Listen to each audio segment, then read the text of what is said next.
Crew forces black girl to move seats. Final footage leaves airline in ruins. Ma'am, your options are simple. You can take the seat we are offering you in the main cabin, or you can be escorted off this aircraft by airport security. The choice is yours, but we need an answer now. These words were spoken not to a hijacker, not to a disorderly passenger, but to Dr. Gabrielle Wilson, a brilliant scientist holding a valid first-class ticket for the seat she was already sitting in. She had done nothing wrong, yet she was being given an ultimatum that would humiliate her in front of an entire plane. What Brandon Thomas, the lead flight attendant of Monarch Air Flight 447, didn't know was that this wasn't just a seating dispute. It was the beginning of the end for their airline, and it was all being recorded. The cabin of the Boeing 787 Dreamliner fell silent. Passengers who had been mindlessly scrolling through phones or adjusting overhead bins suddenly froze, their attention drawn to the confrontation in the second row of the first-class cabin. Some looked away, uncomfortable with the tension. Others stared openly, already taking sides in a battle they knew nothing about. Brandon stood with his weight shifted to one hip name tag gleaming under the cabin lights, his practiced smile replaced by a look of impatience. His blue uniform was crisp, his authority unquestioned until now. Behind him, two other flight attendants hovered, watching with a mixture of professional concern and personal curiosity. Dr. Gabrielle Wilson hadn't moved. She remained seated, hands folded in her lap, her expression calm but resolute. The contrast was striking, the standing flight attendant looming over the seated passenger power dynamics on full display. Dr. Gabrielle Wilson felt the familiar satisfying click as her seatbelt fastened. The plush leather of seat 3A in the first-class cabin of Monarch Air Flight 447 was a small but significant symbol of her success. This wasn't a luxury she took for granted. The daughter of a teacher and a postal worker from Detroit, every step of her life had been a climb. A Ph.D. in biomedical engineering from Johns Hopkins, a groundbreaking patent for a synthetic skin graft that was saving the lives of burn victims, and now a keynote speaker invitation to the prestigious West Coast Medical Innovation Summit in Los Angeles. This trip, this seat was earned. She was 34, impeccably dressed in a tailored navy blazer and dark jeans, her braided hair pulled back into an elegant bun. She exuded a quiet confidence, an aura of someone who belonged exactly where she was. She had meticulously booked this specific seat and aisle in the third row 3 months in advance. She liked the easy access and the slight bit of extra privacy it afforded. The pre-departure rituals began. A smiling flight attendant named Heather had already offered her a glass of champagne, which she'd accepted with a warm thank you. She'd stowed her carry-on, which contained the laptop with her presentation, in the overhead bin directly above her seat. Her noise-canceling headphones were resting on the empty seat beside her 3B, and she was reviewing her notes on a tablet. Her presentation on the revolutionary properties of her synthetic skin graft had been refined over weeks. The implications were enormous. A material that reduced rejection rates by 87% cut recovery time in half and could be produced at a fraction of the cost of current alternatives. It meant more lives saved, especially in developing countries where advanced burn treatments were often unavailable. Gabrielle's fingers swiped through slides showing microscopic images of skin cells bonding with the synthetic material. These weren't just clinical successes. They were stories of children who could grow up without disfigurement, of adults who could return to normal lives after devastating accidents. Each slide represented years of meticulous research, late nights in the lab, and the quiet determination that had defined her career. The soft hum of the cabin, the polite murmurs of other passengers, the clinking of glasses. It was a symphony of calm before a 5-hour flight from New York's JFK to LAX. She was engrossed in her slides, visualizing the auditorium, picturing the faces of her peers, when a shadow fell over her tablet screen. She looked up to see a couple in their late 50s, dressed in expensive but tasteless resort wear. The man, tall and red-faced, with a shock of silver hair, was pointing at her boarding pass on his phone, then at her seat.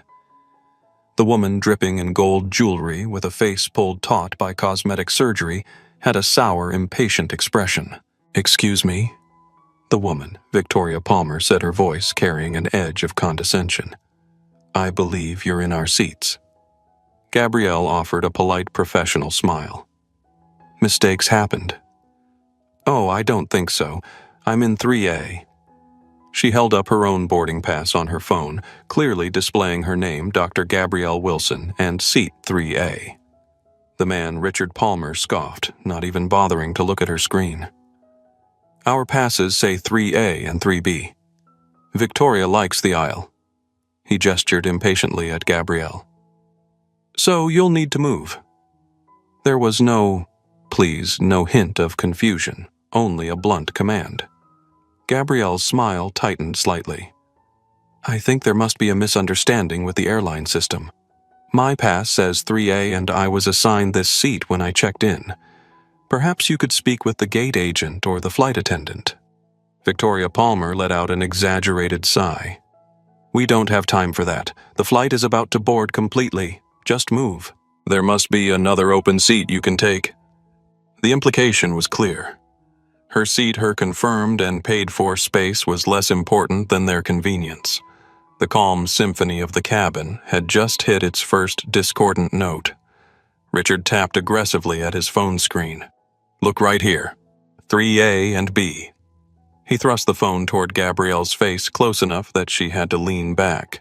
The screen indeed showed a boarding pass for 3A under the name Richard Palmer. "I see that," Gabrielle said, maintaining her composure. "But I also have a confirmed assignment for this seat." She displayed her own boarding pass again. "This appears to be a duplicate booking issue. The airline will need to resolve it." Victoria's jewelry jangled as she shifted her weight impatiently. "Well, we're Platinum Elite members. We fly Monarch Air 20 times a year. I'm sure they'll resolve it in our favor, so you might as well move now." Several nearby passengers had begun to watch the exchange. A young man across the aisle glanced up from his phone, his eyes narrowing slightly as he observed the escalating tension. "Status doesn't override confirmed bookings," Gabrielle explained gently. "I'm a frequent flyer as well. Let's just have the flight attendant sort this out." Richard's face flushed deeper red. "Listen, I don't think you understand how this works. When there's a seating issue, it's first come, first served, and—" "Actually, sir," Gabrielle interrupted calmly, "airline policy typically honors the passenger with the earlier booking time in cases of duplicate assignments. I booked this seat 3 months ago." Victoria's eyebrows shot up, disappearing momentarily beneath her blonde bangs. 3 months. Who books that far in advance? That seems excessive. I had an important conference to prepare for. Gabrielle replied, her voice still even. Planning ahead is part of my professional approach. Richard's eyes darted around the cabin, seeking a flight attendant. This is ridiculous. We're holding up the entire boarding process. Heather Bryant approached, her practiced smile firmly in place, but her eyes already assessing the situation with a predisposed conclusion.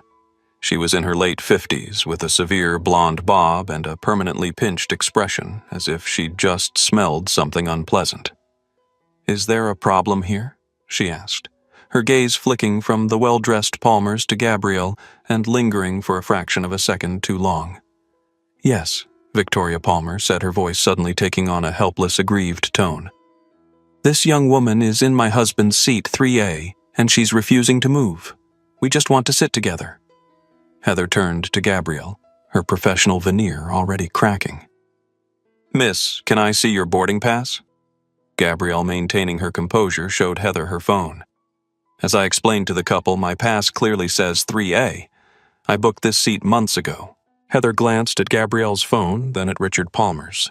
His also said 3A. It was a classic airline overbooking glitch, a simple computer error. In a normal situation, the protocol was clear. Check the booking times, apologize profusely for the system error, and then find a suitable accommodation for the passenger who was booked later, often with a generous travel voucher as compensation. But Heather didn't check any booking times. She didn't consult a manifest. She made a calculation based on a lifetime of ingrained biases. She saw the Palmers, wealthy, white, and complaining loudly. She saw Gabrielle, a black woman, sitting alone, quietly holding her ground. In Heather's mind, the path of least resistance was clear. "Well," Heather said, turning her full attention to Gabrielle and completely ignoring the Palmers. "It seems there's been a duplication. This happens sometimes." Her tone was dismissive, as if explaining a complex concept to a child. "Mr. and Mrs. Palmer are traveling together and they need these 2 seats." Gabrielle's eyebrows rose. "I understand they want these seats. I have this seat. This is my confirmed assignment. The error, while unfortunate, is the airline's to resolve. It does not obligate me to give up my seat." She was a scientist. She dealt in facts and logic. The facts were on her side. Heather's thin smile vanished. "Miss, we're trying to get this flight out on time. It would be much simpler for everyone if you would just cooperate. We have a very nice seat for you in row 12. "Row 12, Gabrielle repeated incredulously. "Not even an economy plus a middle seat in the main cabin." The demotion was as swift as it was insulting. "I'm not moving to row 12. I paid for a first-class ticket and I reserved this specific first-class seat. I am not voluntarily downgrading because of a mistake your airline made." Across the aisle, a young man named Marco Rodriguez, a tech vlogger who filmed his travel experiences, discreetly angled his phone on his lap. He'd seen the Palmers' entitlement and Heather's immediate deference. Something about the quiet, unyielding dignity of the woman in 3A made him sense this was a moment that needed to be documented. He pressed record. Richard Palmer, seeing he had the flight attendant on his side, decided to assert his dominance. "Listen," he said, looking down at Gabrielle, "we've spent over $50,000 on Monarch Air flights this year alone. We're not just passengers, we're investors in this company's success." He gestured to his wife. "Victoria has a bad back. She needs the aisle seat for this 5-hour flight, and I need to sit next to her to help her if she needs anything." Victoria quickly adapted to this narrative, placing a hand dramatically on her lower back. "Yes, my condition requires frequent movement. It's actually a medical necessity." Heather nodded sympathetically. "You see, miss, this is why we need to make this accommodation." Gabrielle looked from Heather to Victoria to Richard, her expression unchanged. "If Mrs. Palmer has a documented medical need, I'm sure the airline has a record of it and would have assigned appropriate seating in advance. I sympathize with her condition, but that doesn't negate my confirmed booking." This wasn't the first time Gabrielle Wilson had faced this particular brand of dismissal. As the only black woman in her graduate program at Johns Hopkins, she'd endured countless moments of casual erasure professors addressing questions to her white male lab partners, administrators asking if she was in the right building, peers expressing surprise at her test scores. There was the conference in Boston where she'd been mistaken for housekeeping despite wearing a presenter badge. The hospital rounds where patients had asked to speak to the real doctor. The funding committee that had questioned whether her research was too ambitious for her level of experience only to approve similar grants for less qualified colleagues. Each time she'd swallowed the insult, smiled politely, and worked twice as hard to prove her worth. Each time she'd told herself that success would be the best revenge, that changing the system required working within it. Each time a small piece of her dignity had been chipped away, until the day her mother, Eleanor Wilson, had been hospitalized with pneumonia. Gabrielle had flown home immediately, rushing to Detroit General, still wearing her lab coat. She'd found her mother's room and discovered her lying alone, unattended, despite pressing the call button repeatedly for pain medication. "They don't see me, baby," Eleanor had whispered, her breathing labored. "They look right through me like I'm not even here." Something had shifted in Gabrielle that day. Standing beside her mother, a woman who had spent 30 years teaching in Detroit's toughest schools, who had never missed a parent-teacher conference or a bill payment, who had sacrificed everything for her daughter's education, she'd made a promise. "I see you, Mom," she'd said, gripping Eleanor's hand. "And I promise you I will never again let anyone pretend I'm invisible. Not for convenience, not for comfort, not for anything." Now sitting in seat 3A with 3 pairs of expectant eyes on her, Gabrielle remembered that promise. She thought about the thousands of dollars she'd paid for this ticket, about the countless times she'd moved, accommodated, apologized for taking up space. About how, in this moment, the Palmers and Heather Bryant weren't seeing Dr. Gabrielle Wilson, award-winning biomedical engineer. They were seeing an inconvenience, an obstacle, someone who should gratefully accept less than what she'd paid for. And she decided not today. Not in seat 3A. Not ever again. "I need to be clear," Gabrielle said, her voice controlled but firm. "I am not moving from this seat. I have a valid ticket I booked months in advance, and this is where I will be sitting for this flight." Richard Palmer's face darkened. "Do you know who I am? I'm on a first-name basis with 3 Monarch Air vice presidents. One phone call from me, and Sir Gabrielle interrupted. Who you know is irrelevant to the fact that I have a confirmed seat assignment." Victoria stepped closer, her voice dropping to a stage whisper that managed to carry to nearby rows. "This is what's wrong with people these days. No respect for status, no understanding of hierarchy." By now, other passengers were openly watching. Some looked uncomfortable, others annoyed at the delay. A few were glancing between Gabrielle and the Palmers with expressions of concern. Heather's smile had completely disappeared. "Miss Dr. Wilson." Gabrielle corrected her calmly. "My boarding pass and ID both say doctor." "Gabrielle Wilson. I've earned that title." Heather blinked momentarily, thrown off script. "Dr. Wilson, then. The fact remains that we need to resolve this situation quickly. The Palmers are valued customers, and as am I," Gabrielle stated. "I fly Monarch Air regularly for conferences. Not at our level. Clearly," Victoria muttered loud enough for several rows to hear. "Platinum Elite means something." A voice came over the intercom. "Ladies and gentlemen, this is Captain Edward Reynolds. We're currently showing a slight delay in our departure time due to a seating issue. We appreciate your patience as our crew resolves this matter." The announcement drew collective sighs and murmurs from the cabin. A businessman 3 rows back called out, "Come on, just sort it out and let's go." Heather glanced nervously at her watch. "Dr. Wilson, please. We can offer you a voucher for a future flight if you'll just cooperate." "I don't want a voucher," Gabrielle replied. "I want the seat I paid for, the one that's assigned to me." Richard leaned toward Heather, speaking in a voice just quiet enough that he thought only she could hear. "This is ridiculous. Just get security and have her removed."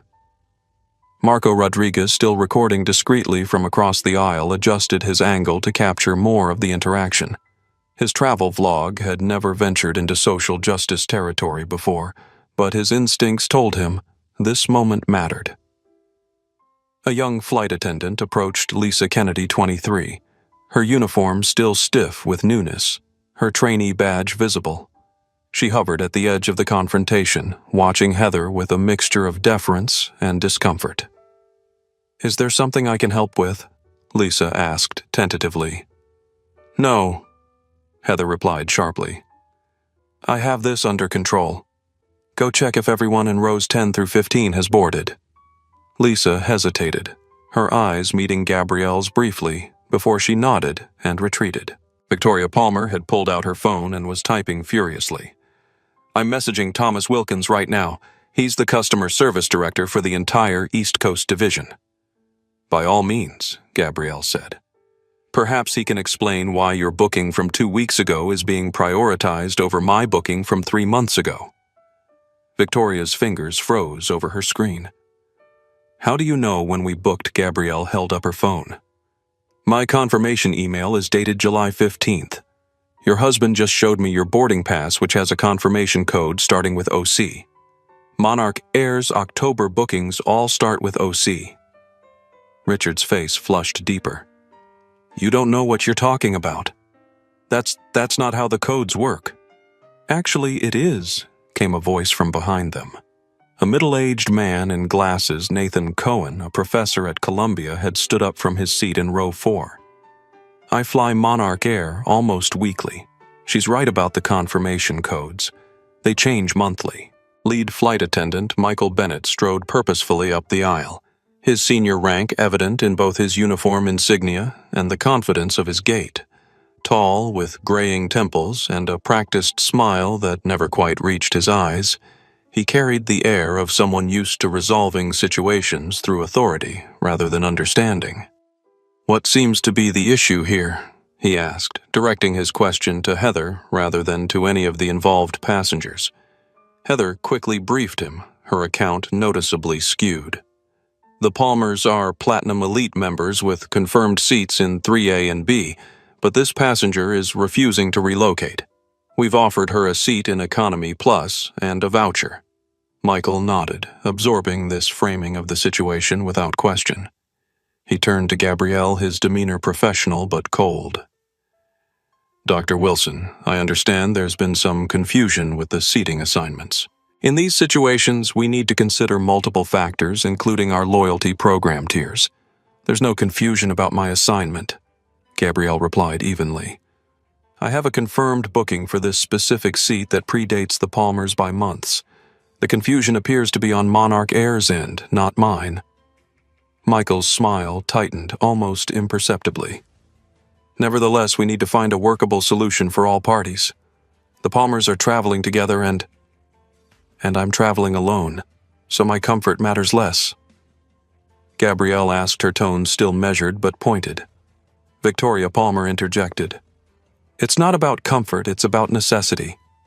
As I've explained, I have medical needs." Michael seized on this.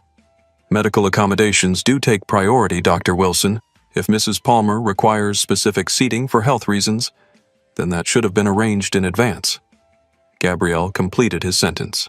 "If this is a documented medical need, Monarch Air would have noted it in their system and assigned appropriate seating from the start. This appears to be a post hoc justification." Michael's professional mask slipped for just a moment, revealing annoyance. "I don't appreciate the implication that we're not taking appropriate measures for all our passengers." By now, a security officer had appeared at the front of the cabin, Diego Martinez, 35, in the dark blue uniform of airport security. He stood quietly assessing the situation, his presence alone an implicit escalation. Gabrielle noticed him immediately. "Is security really necessary for a seating misassignment?" Michael didn't answer directly. Instead, he lowered his voice and leaned closer to Gabrielle. "Dr. Wilson, I'm trying to find an amicable resolution here. The Palmers are longtime customers with our airline and we value their loyalty. Surely you can understand the position we're in." "I understand perfectly," Gabrielle replied. "You're choosing to honor status over fairness, convenience over contract.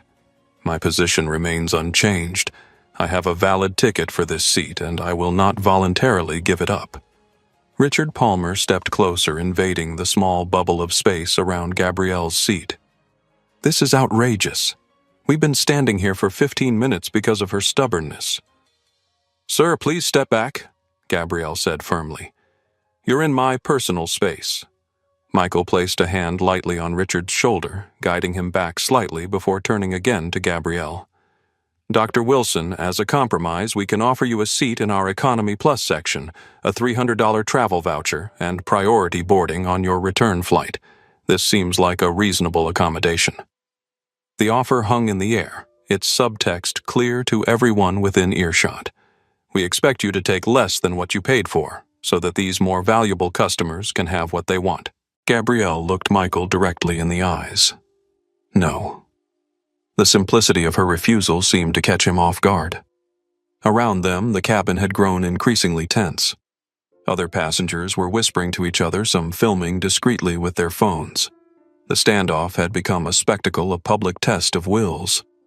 Michael's jaw tightened. "Dr. Wilson, I need to make something clear.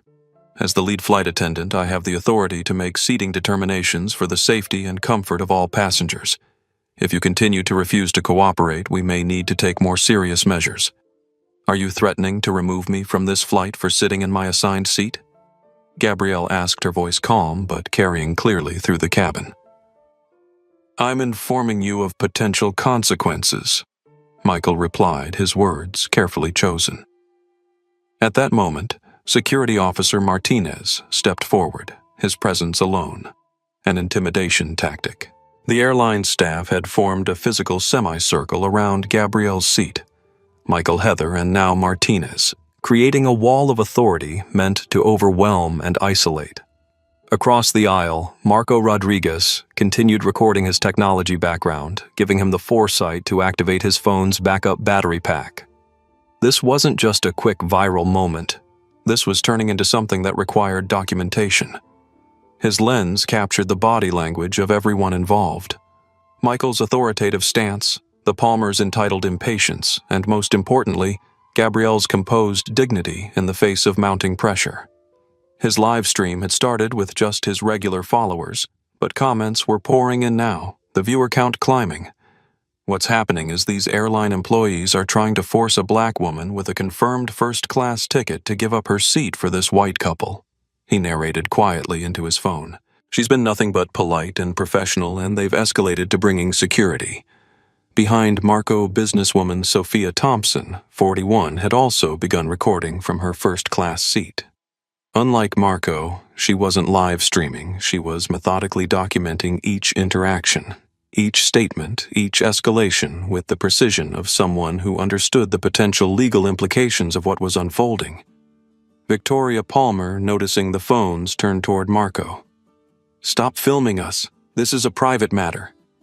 Marco looked up calmly. "This is a public space and I'm documenting what's happening. There's no expectation of privacy in an airplane cabin." "He has every right," Sophia interjected coolly from her seat. "As do I."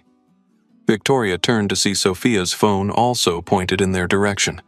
For a moment, she seemed at a loss, the reality of being documented throwing her off balance. Then she leaned toward Richard and whispered, but loud enough for those nearby to hear clearly. "These people always think they're entitled to things they haven't earned." The racial undertone was unmistakable. Marco's camera caught it clearly, as did Sophia's.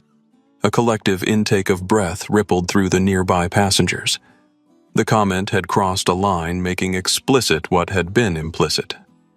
Gabrielle's expression didn't change, but her posture straightened almost imperceptibly.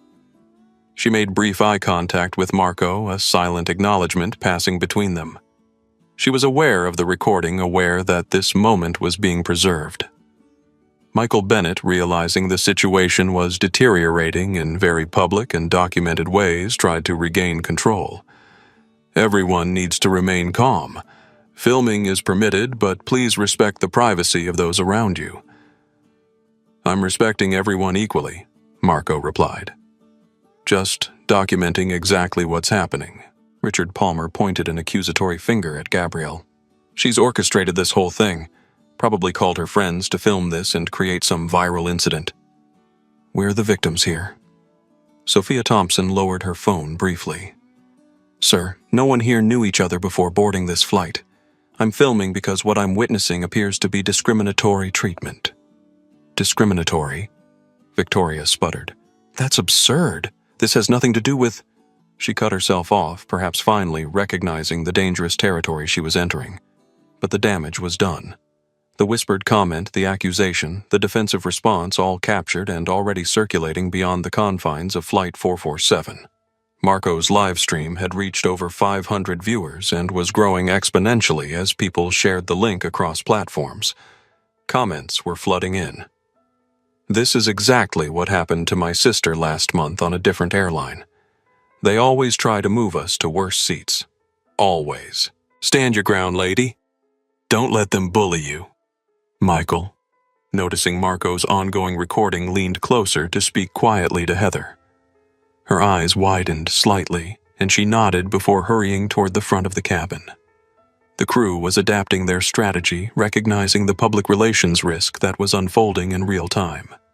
Security Officer Martinez shifted uncomfortably, clearly recognizing that this was not a security issue, but a customer service dispute that had been inappropriately escalated. His presence alone had transformed a seating disagreement into something that looked to any observer like intimidation. Lisa Kennedy had returned to the scene, tablet in hand. While the confrontation continued, she had quietly used her training access to look up the booking details that no one else had bothered to verify. What she found confirmed exactly what Gabrielle had stated: her booking timestamp predated the Palmers by nearly 3 months. With nervous determination, the trainee approached Michael and whispered urgently in his ear, "Sir, I checked the system. Dr. Wilson's booking was made on July 15th. The Palmers' booking was made on October 2nd. According to protocol, the earlier booking takes precedence in duplicate assignments. Michael turned to her, his expression hardening. Lisa, this isn't your concern. Return to your duties in the main cabin. Lisa hesitated, visibly uncomfortable with the dismissal of factual information. But sir, our training manual specifically states that in cases of duplicate seating assignments, the passenger with the earlier booking time has priority unless there are documented medical needs submitted in advance. Lisa, Michael hissed, "Stay in your lane. This situation is being handled." The young flight attendant glanced at Gabrielle, then back at Michael, a moral calculation visibly playing out across her features. In that moment, she made a decision that would later be described as both career suicide and an act of profound professional integrity. Lisa stepped around Michael and addressed Gabrielle directly. "Dr. Wilson, I've checked the booking system. Your reservation for Seat 3A was made on July 15th. The Palmer's booking was made on October 2nd. According to Monarch Air policy, your earlier booking takes precedence in this situation." The cabin fell silent. Michael's face flushed with anger. "Lisa, you are out of line. Go to the rear galley immediately." Lisa stood her ground for a moment longer, meeting Gabrielle's eyes with an apologetic look that conveyed both solidarity and regret. Then she nodded and walked toward the rear of the aircraft, her shoulders squared despite the public reprimand. The dynamic had shifted dramatically. A Monarch Air employee had publicly confirmed what Gabrielle had been saying all along. The factual basis of her position was now undeniable, even as the airline staff continued to side with the Palmers. Gabrielle nodded subtly to Lisa's retreating form, a small acknowledgement of her courage. Richard Palmer, sensing the tide turning, changed tactics. "Look, this has gone on long enough. We're all reasonable people. The girl made a mistake checking the system. Our status with the airline clearly gives us priority in seating disputes."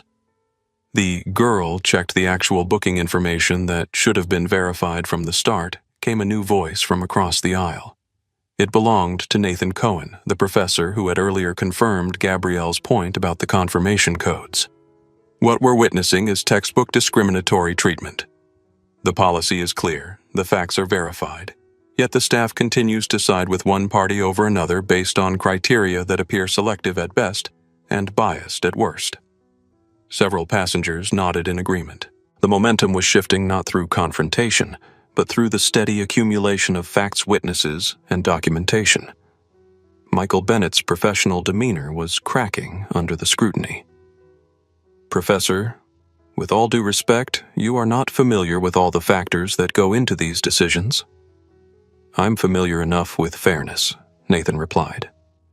"And with what I'm seeing, I'd be comfortable testifying about it if necessary." The word testifying hung in the air, the first explicit reference to potential legal consequences.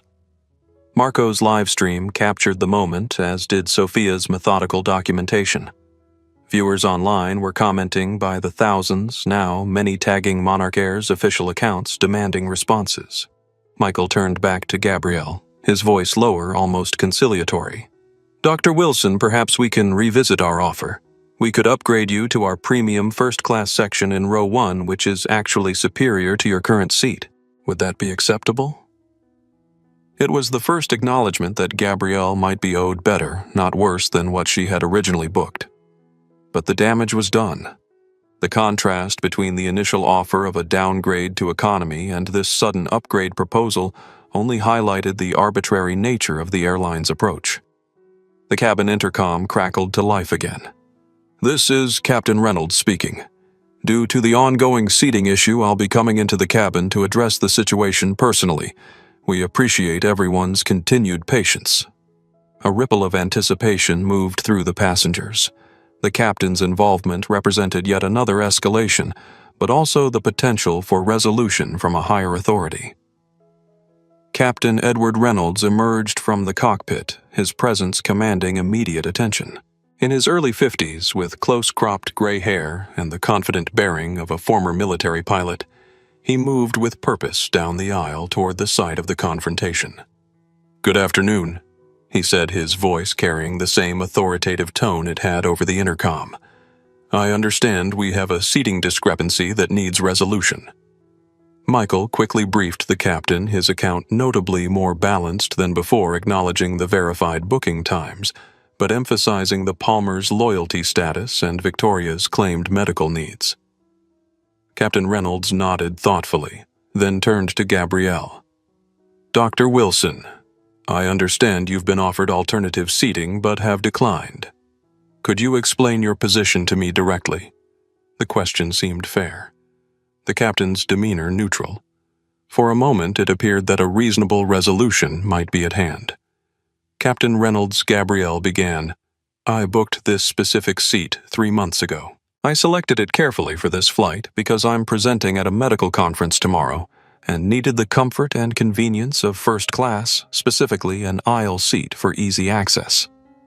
The Palmers have a duplicate booking made more recently, and rather than honor the standard first booked, first served policy, your crew has attempted to move me to a lesser seat, brought in security, and created an intimidating environment. Captain Reynolds listened attentively, then turned to the Palmers. And your perspective?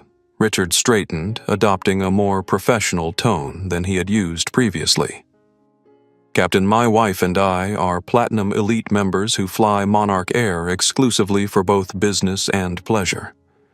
Victoria has a medical condition that requires easy access to the aisle and my assistance during flight. We booked these specific seats for that reason. Did you request special accommodation when booking? The captain asked. Victoria hesitated. Not formally, but our status usually ensures our seating preferences are respected.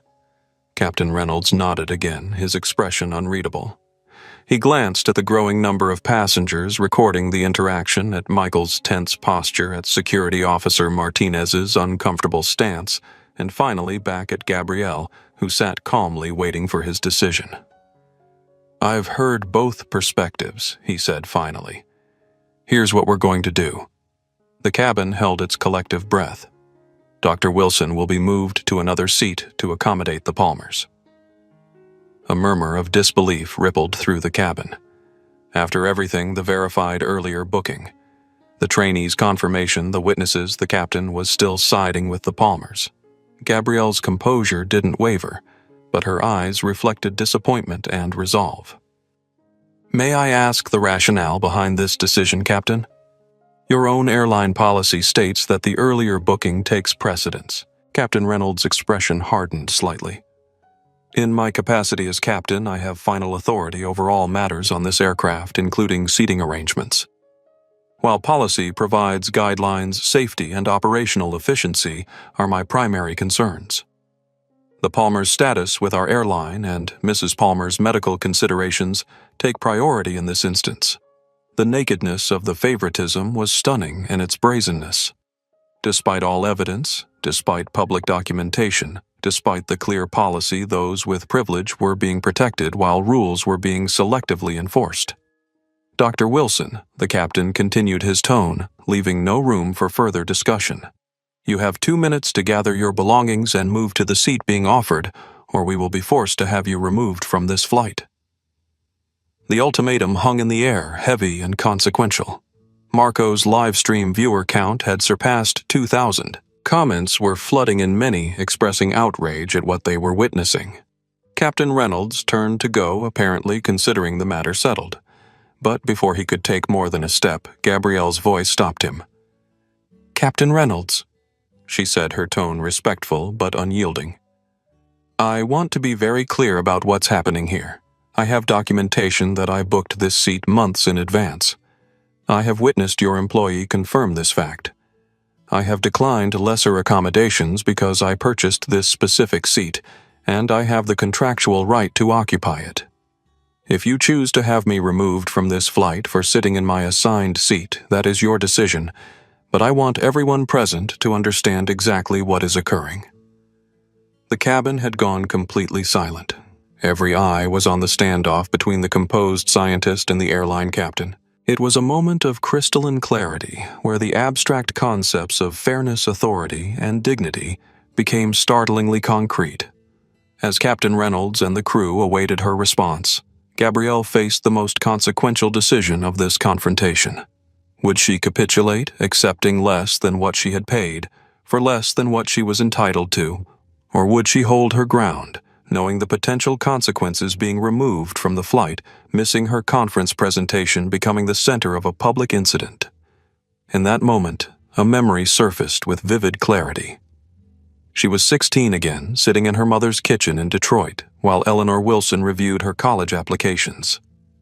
"Baby, you've got to understand something," her mother had said, looking up from the stack of forms. "In this life, there will be people who expect you to be grateful just for being allowed in the room. They'll expect you to accept less to be satisfied with crumbs from the table to stay quiet when you're wronged." Eleanor's eyes had been fierce with protective love. "But you remember this. Your dignity is not negotiable. Not for convenience, not for comfort, not for anything. The moment you start accepting less than what you're owed is the moment they win." That lesson had carried Gabrielle through years of subtle and not so subtle dismissals, through every space where she'd been made to feel like an interloper rather than a rightful participant. It had guided her response to colleagues who attributed her success to quotas rather than brilliance to conference organizers who mistook her for support staff, to every instance where someone had expected her to step aside to make herself smaller for their convenience. In the pressurized cabin of Flight 447, surrounded by witnesses both present and virtual, Dr. Gabrielle Wilson made her decision. She reached for her phone and with deliberate calm placed a call on speaker. Jennifer Patterson's office came a crisp, professional voice. "Jennifer, it's Gabrielle Wilson. I'm currently on Monarch Air Flight 447 at JFK, and I need your counsel regarding an ongoing situation." The name Jennifer Patterson meant nothing to most people in the cabin, but Captain Reynolds' subtle shift in posture suggested he recognized it. Jennifer Patterson was one of the most respected aviation attorneys in New York, known for her successful representation of passengers in discrimination cases against airlines. "I'm on speaker," Jennifer asked. "Yes, I'm sitting in my assigned first-class seat 3A, which I booked 3 months ago. The crew is attempting to make me move to accommodate another passenger who booked the same seat more recently. They've escalated to bringing security on board, and the captain has just threatened to have me removed if I don't comply within 2 minutes. Multiple passengers are recording this interaction." There was a brief pause. "Are they claiming any safety rationale for moving you specifically rather than the more recently booked passenger?" "No. They've cited the other passenger's loyalty status and an unverified medical need that wasn't documented during booking." I see Jennifer's voice was measured, professional. "You should know that FAA regulations prohibit discriminatory practices in seating assignments. Monarch Air's own contract of carriage states that in cases of duplicate bookings, the earlier booking takes precedence absent safety concerns. The recordings by other passengers are legal in a public space like an aircraft cabin.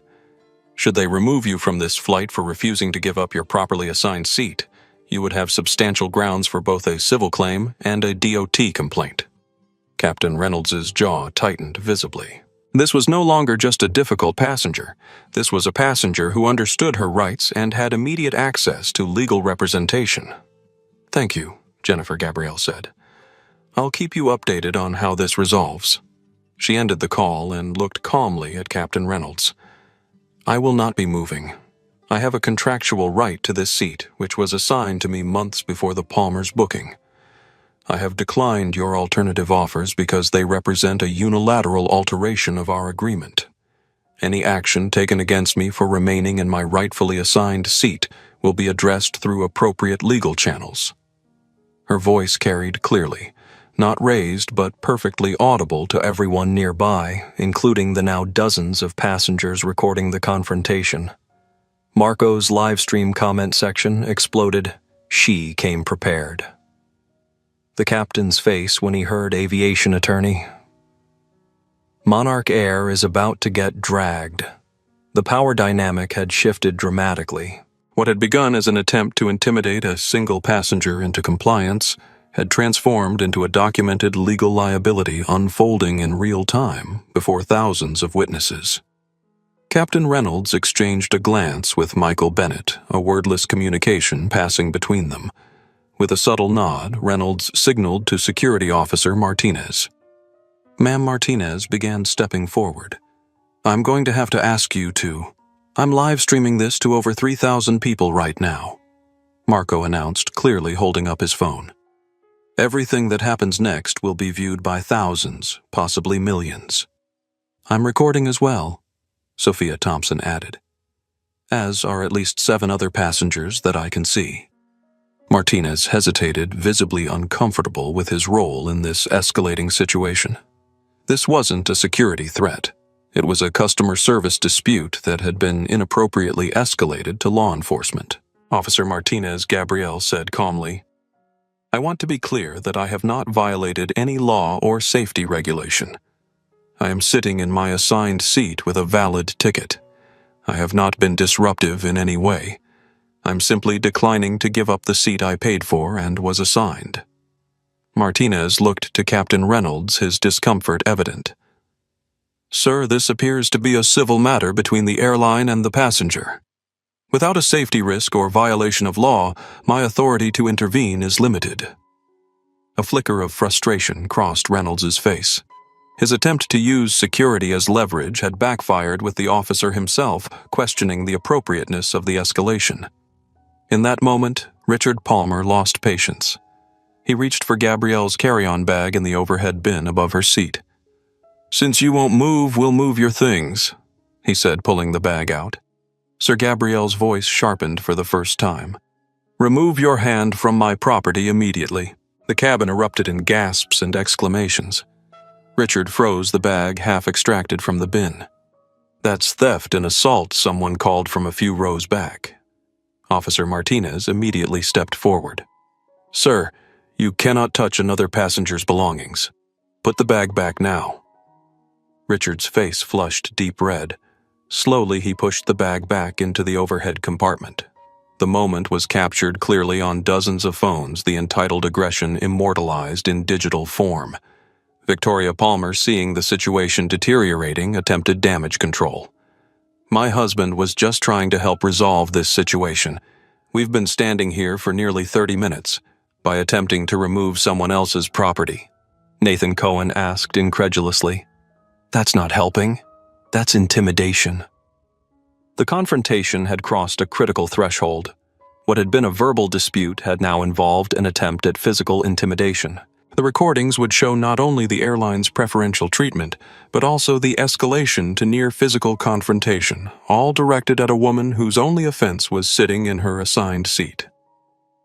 Captain Reynolds, recognizing that the situation had spiraled beyond his control, made a critical decision. He stepped back into the aisle and addressed the cabin at large. Ladies and gentlemen, due to the ongoing disruption, I regret to inform you that this flight is now delayed indefinitely until we can resolve the current seating issue.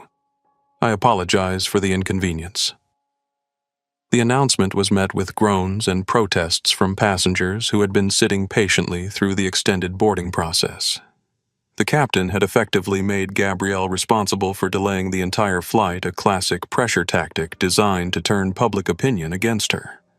This is ridiculous, called a businessman from row 7. We're going to miss our connections because of a seat dispute. It's not a seat dispute, Marco countered loudly, still recording.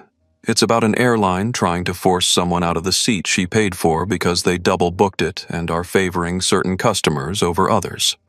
The cabin divided rapidly, some passengers directing their frustration at Gabrielle for causing the delay, others recognizing and calling out the injustice of the situation. Just move so we can go, someone shouted from the back. Why should she move? It's her seat, came another voice in response.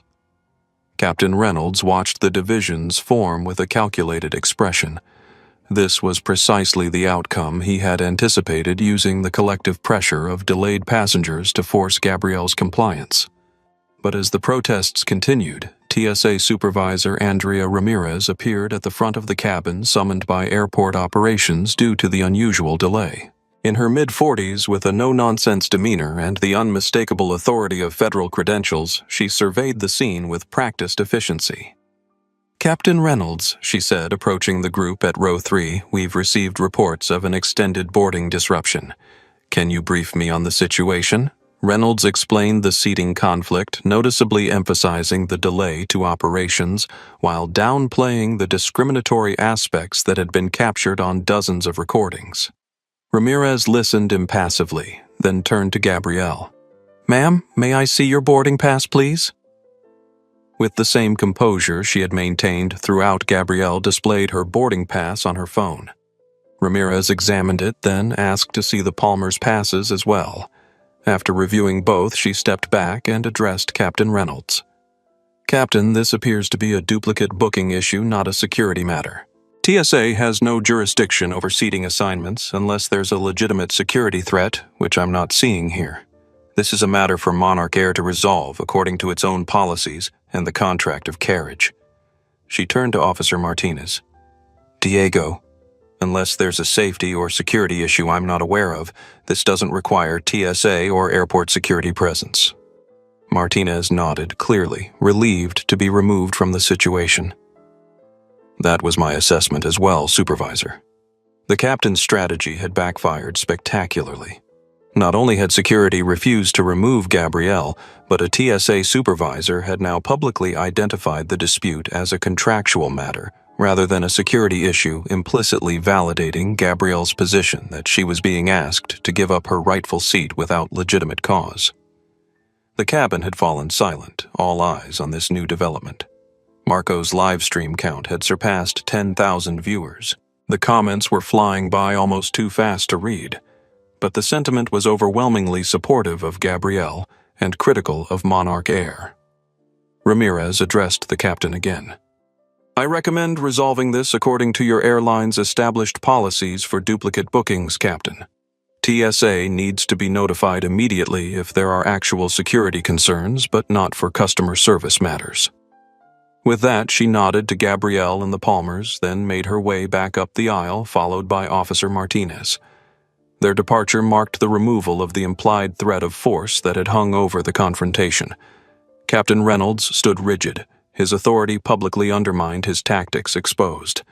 The calculated pressure he had attempted to apply had collapsed, leaving him with rapidly diminishing options. The departure of TSA Supervisor Ramirez and Officer Martinez created a momentary vacuum in the confrontation. The official enforcement presence that had loomed over Gabrielle was gone, removing the immediate threat of physical removal from the aircraft. This shift in dynamics was palpable throughout the cabin. Captain Reynolds, his face tight with suppressed anger, turned to Michael Bennett. Get Lisa Kennedy up here, now! Michael hurried toward the rear galley, returning moments later with the trainee flight attendant. Lisa's face was pale but determined as she approached. Ms. Kennedy, the captain said, his voice clipped, you accessed our booking system earlier and made certain claims about the reservation timestamps. I need you to verify that information again officially for the record. Lisa straightened her shoulders, acutely aware that every word was being recorded by multiple passengers. Yes, sir. I checked the booking history for seat 3A. Dr. Wilson's reservation was made on July 15th at 10:42 a.m. The Palmer's reservation was made on October 2nd at 3:17 p.m. And what does the Monarch Air policy manual state about duplicate bookings? Reynolds pressed his tone, suggesting he already knew the answer. Lisa swallowed but maintained her composure. Section 4.3 of the Passenger Service Manual states that in cases of duplicate seat assignments, priority is given to the passenger with the earlier booking timestamp unless there are documented safety considerations or pre-registered medical accommodations. Were there any pre-registered medical accommodations for Mrs. Palmer on this flight? The captain asked. No, sir. There are no medical accommodations or special requests noted in the Palmer's reservation. A murmur rippled through the watching passengers. The airline's own employee had just publicly confirmed that by Monarch Air's explicit policy, Gabrielle was entitled to the seat she occupied. For a moment, no one spoke. The tension in the cabin was thick enough to cut with a knife. Then, unexpectedly, Lisa Kennedy continued speaking. Captain Reynolds, I feel I should also note that I've reviewed the passenger manifest 3 times today as part of my training exercises. The duplicate booking of seat 3A wasn't present in the system until approximately 90 minutes before boarding. It appears to have been a last-minute change rather than a long-standing duplicate reservation. This new information sent another ripple of reaction through the cabin. Marco zoomed his camera in slightly, ensuring this critical testimony was clearly captured on his live stream. "That will be all, Ms. Kennedy," Captain Reynolds said, his tone glacial. "Return to the rear galley and await further instructions." As Lisa turned to go, Gabrielle caught her eye and mouthed a silent thank you. The young flight attendant gave an almost imperceptible nod before walking away, her career potentially in jeopardy, but her integrity intact. Sophia Thompson lowered her phone briefly to address the captain directly. "So, to summarize what we've all just heard, Dr. Wilson booked her seat nearly 3 months ago. The Palmer's booking was made 2 weeks ago. There were no medical accommodations requested in advance, and according to your airline's own stated policy, Dr. Wilson has priority. Is that correct?" Captain Reynolds's jaw worked silently for a moment before he answered. "The situation is more complex than it's a yes or no question," Sophia interrupted calmly. "Based on what your flight attendant just confirmed, does Dr. Wilson have priority for this seat according to Monarch Air policy?" Put on the spot with dozens of cameras recording his response, Reynolds had no choice. According to the booking timestamp policy, yes. Another murmur swept through the cabin, louder this time. The captain had just admitted on record that Gabrielle was entitled to the seat by the airline's own rules. "Then why," Sophia continued, "has your crew spent the last 40 minutes trying to move her instead of the Palmers? Why was security called? Why did you threaten to remove her from the flight?" Before Reynolds could formulate a response, his phone rang. He glanced at the screen, his expression shifting subtly from frustration to concern. Without answering Sophia's questions, he stepped away to take the call, moving toward the front of the cabin for privacy. The Palmers, who had been silent during this exchange, now stood awkwardly in the aisle, their position increasingly untenable. Victoria's medical necessity claim had been exposed as fabricated. Their priority claim based on loyalty status had been undermined by the airline's own policy. The public opinion in the cabin had shifted decisively against them. Richard Palmer, sensing the changing tide, attempted to save face. "This has gone on long enough. We'll take seats elsewhere." But Victoria wasn't ready to concede. "This is outrageous. We've been Platinum Elite members for 8 years. We spend thousands of dollars with this airline. That should count for something." "It does," Gabrielle replied, breaking her silence. "It counts for excellent service, priority boarding, free checked bags, and all the other benefits of your loyalty program. What it doesn't count for is the right to take something that belongs to someone else." The simple truth of this statement resonated throughout the cabin. Several passengers nodded in agreement. Monarch Air's loyalty program, like all such programs, offered many privileges, but it didn't override basic fairness or contractual agreements. While the confrontation continued in the cabin of Flight 447, the digital documentation of the incident was spreading across the internet at an exponential rate. Marco Rodriguez's livestream, which had begun with just his travel vlog followers, had now reached over 50,000 concurrent viewers. The hashtag #Seat3A was trending on Twitter, with clips from the stream being shared and commented upon by thousands. "This is in real time, people," Marco narrated quietly to his audience. "We're watching as Monarch Air staff tried to force Dr. Wilson out of her rightfully assigned seat, called security on her, and threatened to remove her from the flight. All because they gave priority to these other passengers despite their own policy saying Dr. Wilson should keep her seat." Comments flooded the stream. "This is exactly what happened to my cousin on Monarch Air last month. I'm canceling my Monarch Air credit card right now. She's so calm. I would have lost it by now. At Monarch Air, your stock is dropping while we watch this." Literally. Indeed, as the live stream gained traction, financial news sites had picked up the story.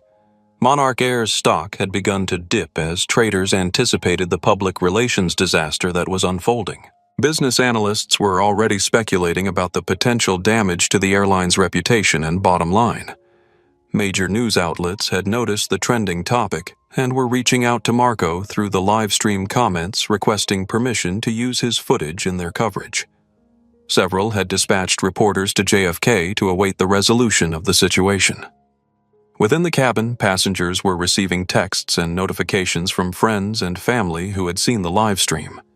The awareness that this had transcended from a local dispute to a national news story was beginning to dawn on everyone involved. Captain Reynolds returned from his phone call, his demeanor noticeably different. The confidence and authority he had projected earlier were replaced by a tightly controlled anxiety. He conferred briefly with Michael Bennett, their conversation too quiet to be overheard, but their body language suggesting urgency. Michael approached the Palmers, speaking in low tones. Victoria shook her head emphatically while Richard placed a restraining hand on her arm, his expression grim. After a brief but intense exchange, the Palmers reluctantly followed Michael toward the front of the cabin where alternative seating was apparently being arranged. Simultaneously, a notification popped up on passengers' phones from the Monarch Air app. Flight 447 to LAX departure delayed. New estimated departure time 1:45 p.m. The delay was now official, extending 90 minutes beyond the original schedule. Frustrated sighs and muttered complaints spread through the cabin, but notably the anger was no longer directed at Gabrielle. The live stream and the conversations it had sparked had clarified the true source of the disruption, the airline's mishandling of a simple booking error. As word of the viral situation spread through the terminal, passengers waiting to board other Monarch Air flights began sharing and discussing the live stream. Customer service representatives at Monarch Air gates were being questioned about the incident by concerned travelers. The digital explosion had breached the confines of Flight 447 and was now affecting the airline's operations beyond this single aircraft. Inside the corporate headquarters of Monarch Air, the crisis management team had assembled in emergency session. CEO Julia Blackwell watched the live stream footage with growing horror, recognizing the severity of what was unfolding. How did this escalate to security involvement, she demanded of her executive team. Why wasn't this resolved according to our own policy? The PR director, ashen-faced, replied, "It's going nuclear on social media. We're seeing hashtags trending #boycott Monarch Air, Seat 3A, #flying while black. Multiple news outlets have picked it up. Our call centers are being flooded with cancellation requests." Julia made a decision.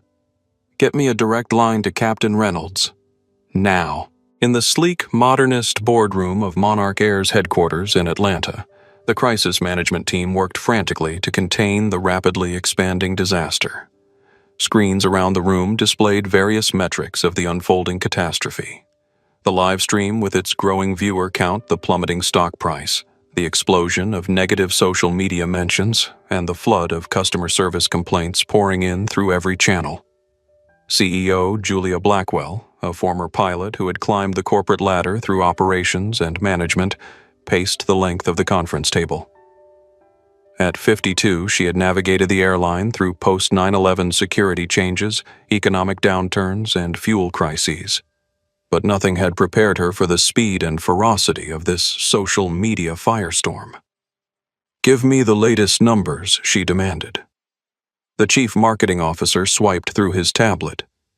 "The original live stream has over 100,000 concurrent viewers now. Clips are being shared across all platforms. Total views are approaching 1 million. Major news networks are picking it up. The hashtag boycott Monarch Air is trending nationally." Stock price. The CFO grimaced. Down 7% and falling. Trading volume is spiking. Investors are getting nervous. Customer impact. The VP of Customer Experience looked up from her laptop.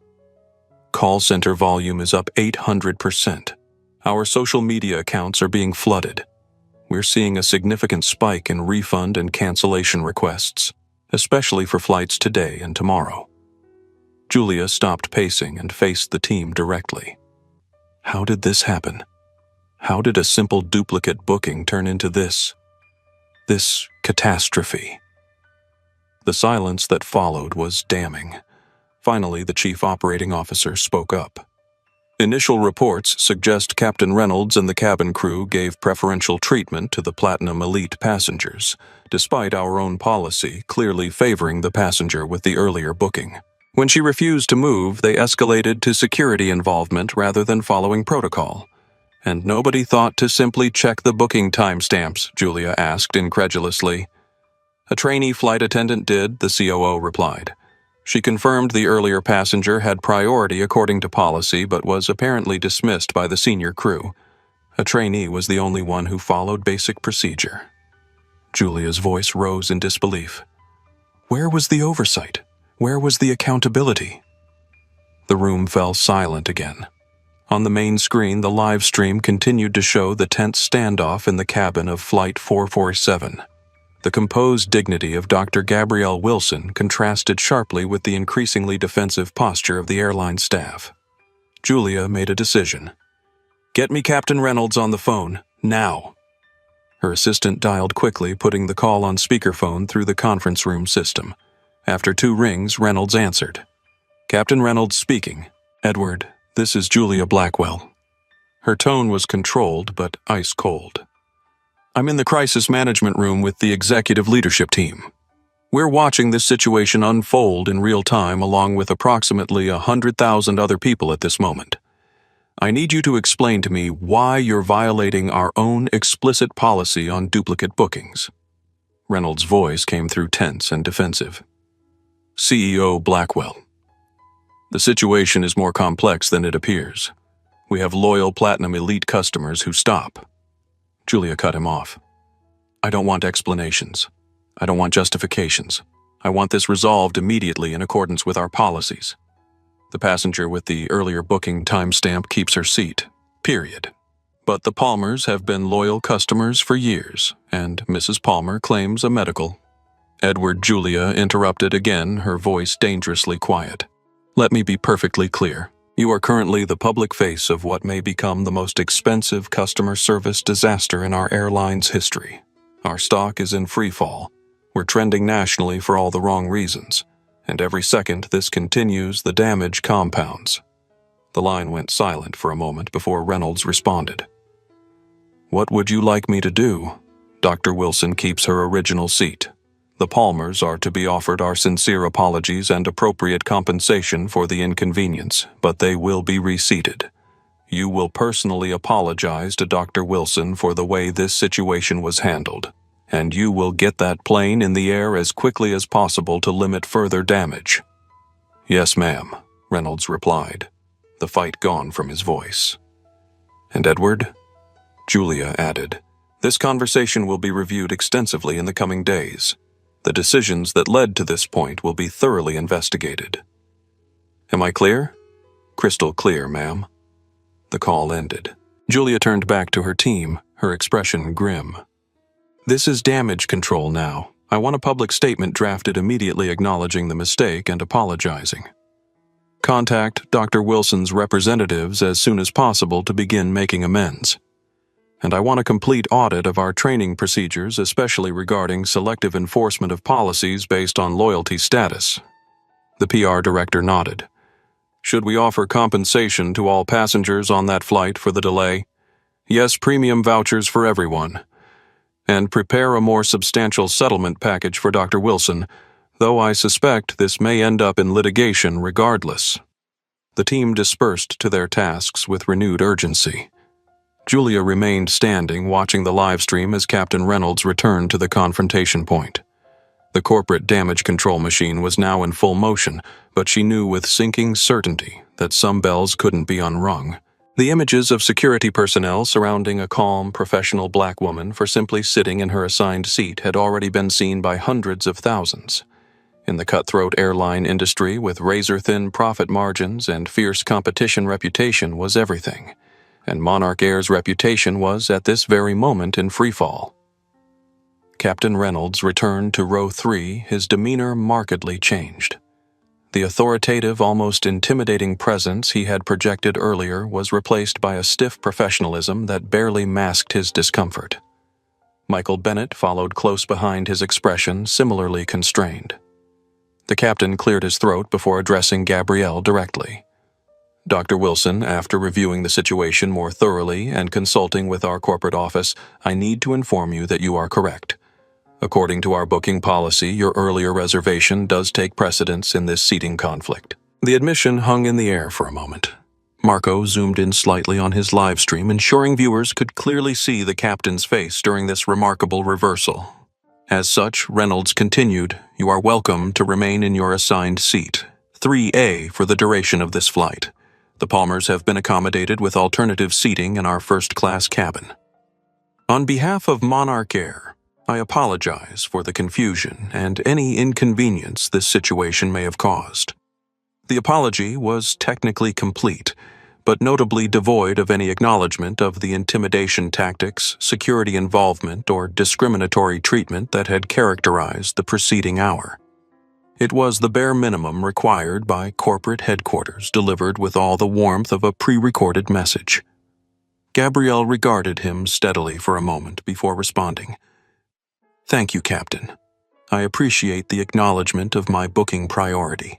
However, I want to be clear that what transpired here went well beyond confusion or inconvenience. It involved attempts to intimidate me into giving up my rightful seat security personnel being called without justification and different standards being applied to different passengers." Reynolds' jaw tightened, but he offered no further comment or apology. After an uncomfortable moment of silence, he turned and walked back toward the cockpit, effectively ending the conversation without addressing the deeper issues Gabrielle had raised. Michael remained behind, looking distinctly uncomfortable. "Dr. Wilson, we'll be resuming our pre-departure service shortly. Can I offer you a beverage before takeoff?" "No, thank you," Gabrielle replied. "I would, however, appreciate having the contact information for Monarch Air's Customer Relations Department." Of course, Michael said, producing a business card from his pocket. "Again, we apologize for any misunderstanding." As Michael retreated, the tension in the cabin began to dissipate, replaced by a buzz of conversation as passengers processed the dramatic resolution. The Palmers could be seen near the front of the first-class cabin, Victoria gesticulating animatedly, while Richard sat with slumped shoulders, the fight gone out of him. Marco ended his live stream with a final commentary. "There you have it, folks. After an hour of confrontation, Monarch Air has finally acknowledged that Dr. Wilson had the right to her seat all along. But the questions remain. Why was she treated this way in the first place? Why did it take a viral live stream and corporate intervention to enforce their own policy? And what happens to all these airline employees who were willing to remove a paying customer from her rightfully assigned seat? I'll be following this story as it develops. This is Marco Rodriguez signing off from Monarch Air Flight 447. With the immediate conflict resolved, passengers began to settle back into their pre-flight routines. Several approached Gabrielle briefly to express support or admiration for her composure. Others shared their own stories of airline mistreatment, forming a spontaneous community of solidarity. Nathan Cohen leaned across the aisle. "That was remarkably handled, Dr. Wilson. I've never seen someone maintain such dignity under pressure." "Thank you," Gabrielle replied. "Though I wish it hadn't been necessary." Sophia Thompson, who had been methodically documenting the entire confrontation, approached from her seat. "Dr. Wilson, I'm an attorney with Thompson Legal Group. I specialize in consumer rights cases. If you'd like to discuss this incident further after we land, I'd be happy to provide some perspective on your options." Gabrielle accepted Sophia's business card with a thoughtful nod. "I appreciate that. I expect I'll have some decisions to make once the dust settles." As the cabin crew resumed their pre-departure duties, a new announcement came over the intercom, not from Captain Reynolds this time, but from the first officer. "Ladies and gentlemen, we apologize for the extended delay. We're currently completing our pre-flight checks and should be pushing back from the gate in approximately 15 minutes. We thank you for your patience and understanding." Just as Flight 447 began to taxi toward the runway, the cabin intercom crackled to life once more. Captain Reynolds' voice came through tense and clipped. "Ladies and gentlemen, I regret to inform you that we need to return to the gate due to an operational issue. Please remain seated with your seatbelts fastened until we have come to a complete stop and the seatbelt sign has been turned off. A collective groan rose from the passengers. After the extended confrontation and delay, this additional setback was the last thing anyone wanted. Speculation rippled through the cabin about technical problems or weather issues, as the aircraft slowly turned and began making its way back to the terminal. First Officer Sarah Jenkins emerged from the cockpit and approached the lead flight attendant, Michael Bennett. Their hushed conversation was brief but intense, with Michael's expression shifting from confusion to disbelief. When they reached the gate, the seatbelt sign remained illuminated. Captain Reynolds's voice came over the intercom again. "Ladies and gentlemen, I've been instructed by Monarch Air Corporate Operations to temporarily deplane certain passengers for a special consultation. When I call your name, please gather your belongings and proceed to the front of the aircraft. Dr. Gabrielle Wilson." A murmur of confusion and concern spread through the cabin. After everything that had transpired, Gabrielle was being asked to leave the aircraft. "Mr. and Mrs. Richard Palmer," the captain continued. The confusion intensified. Both parties in the seating dispute were being deplaned. Marco immediately resumed recording. "They're removing both Dr. Wilson and the Palmers from the flight. After all this, they're actually taking her off the plane." Gabrielle sat motionless for a moment, processing this new development. Then, with the same calm dignity she had maintained throughout the confrontation, she gathered her belongings and stood. As she moved into the aisle, several passengers reached out to touch her arm or shoulder in gestures of solidarity. "This isn't right, Nathan," Cohen said loudly. After acknowledging she was entitled to her seat, "They're still removing her." The Palmers were already making their way to the front, Victoria's face flushed with indignation, Richard's with embarrassment. As Gabrielle followed them up the aisle, a remarkable thing happened. Passengers began to stand as she passed. It wasn't a coordinated protest or a planned demonstration. It was a spontaneous expression of respect and solidarity. One by one, then, in small groups, passengers rose from their seats, not blocking the aisle, but standing in place, bearing witness to what was happening.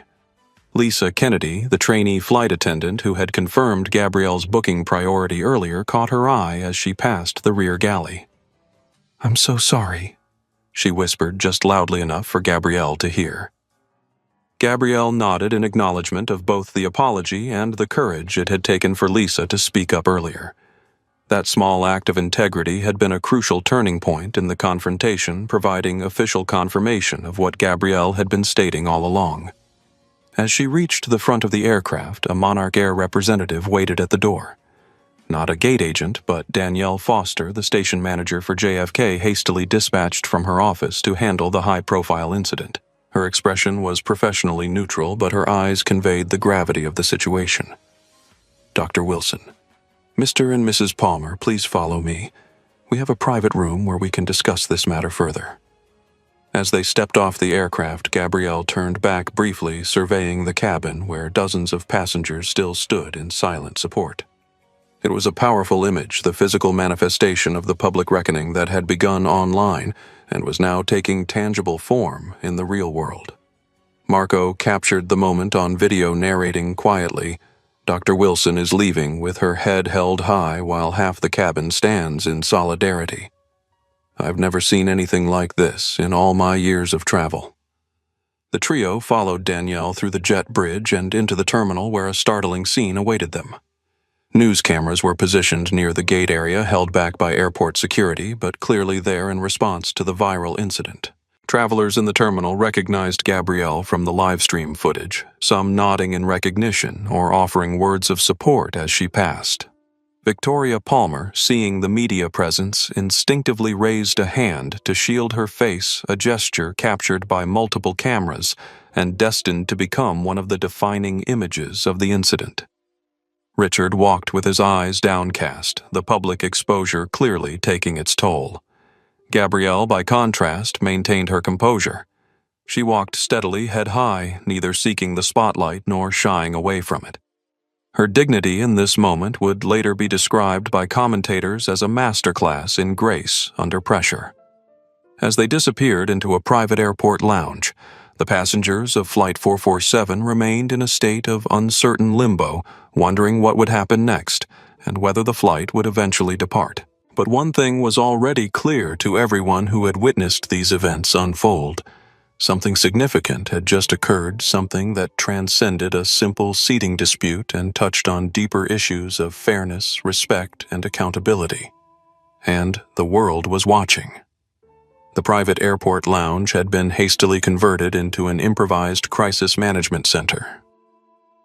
On one side sat Gabrielle Wilson, composed but alert, flanked by two individuals who had been waiting for her at the gate.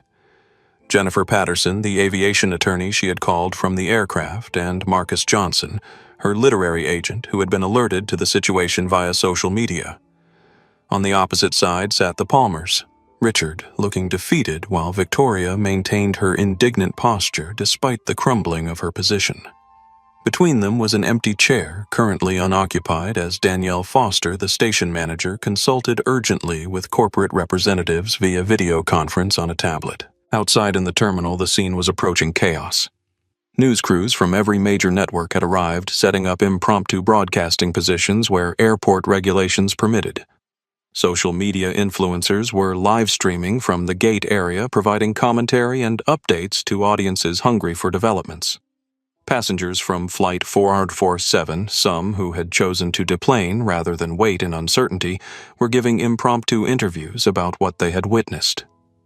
Marco Rodriguez had emerged as a central figure in the narrative, his original live stream having captured the confrontation in its entirety. He was now surrounded by reporters describing the events with the measured precision of someone who understood the importance of accurate documentation. What we witnessed today wasn't just about a seat, he explained to a CNN correspondent. It was about how different people are treated when they assert the same rights, Dr.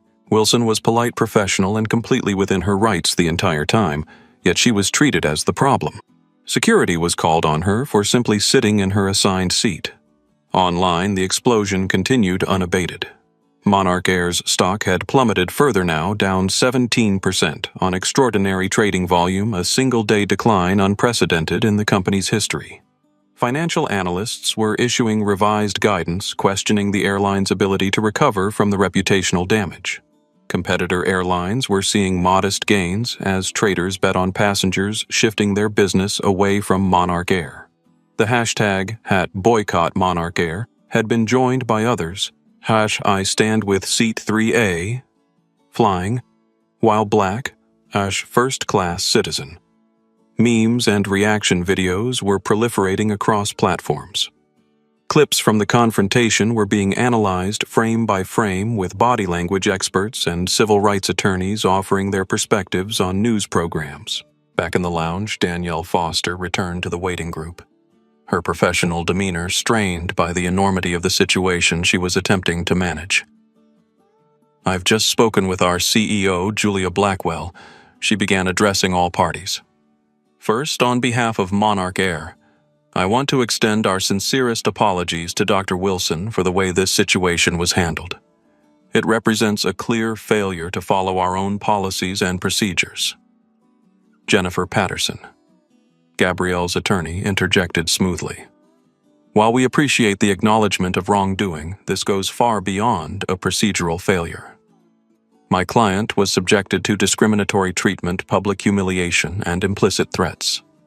Security personnel were called without justification.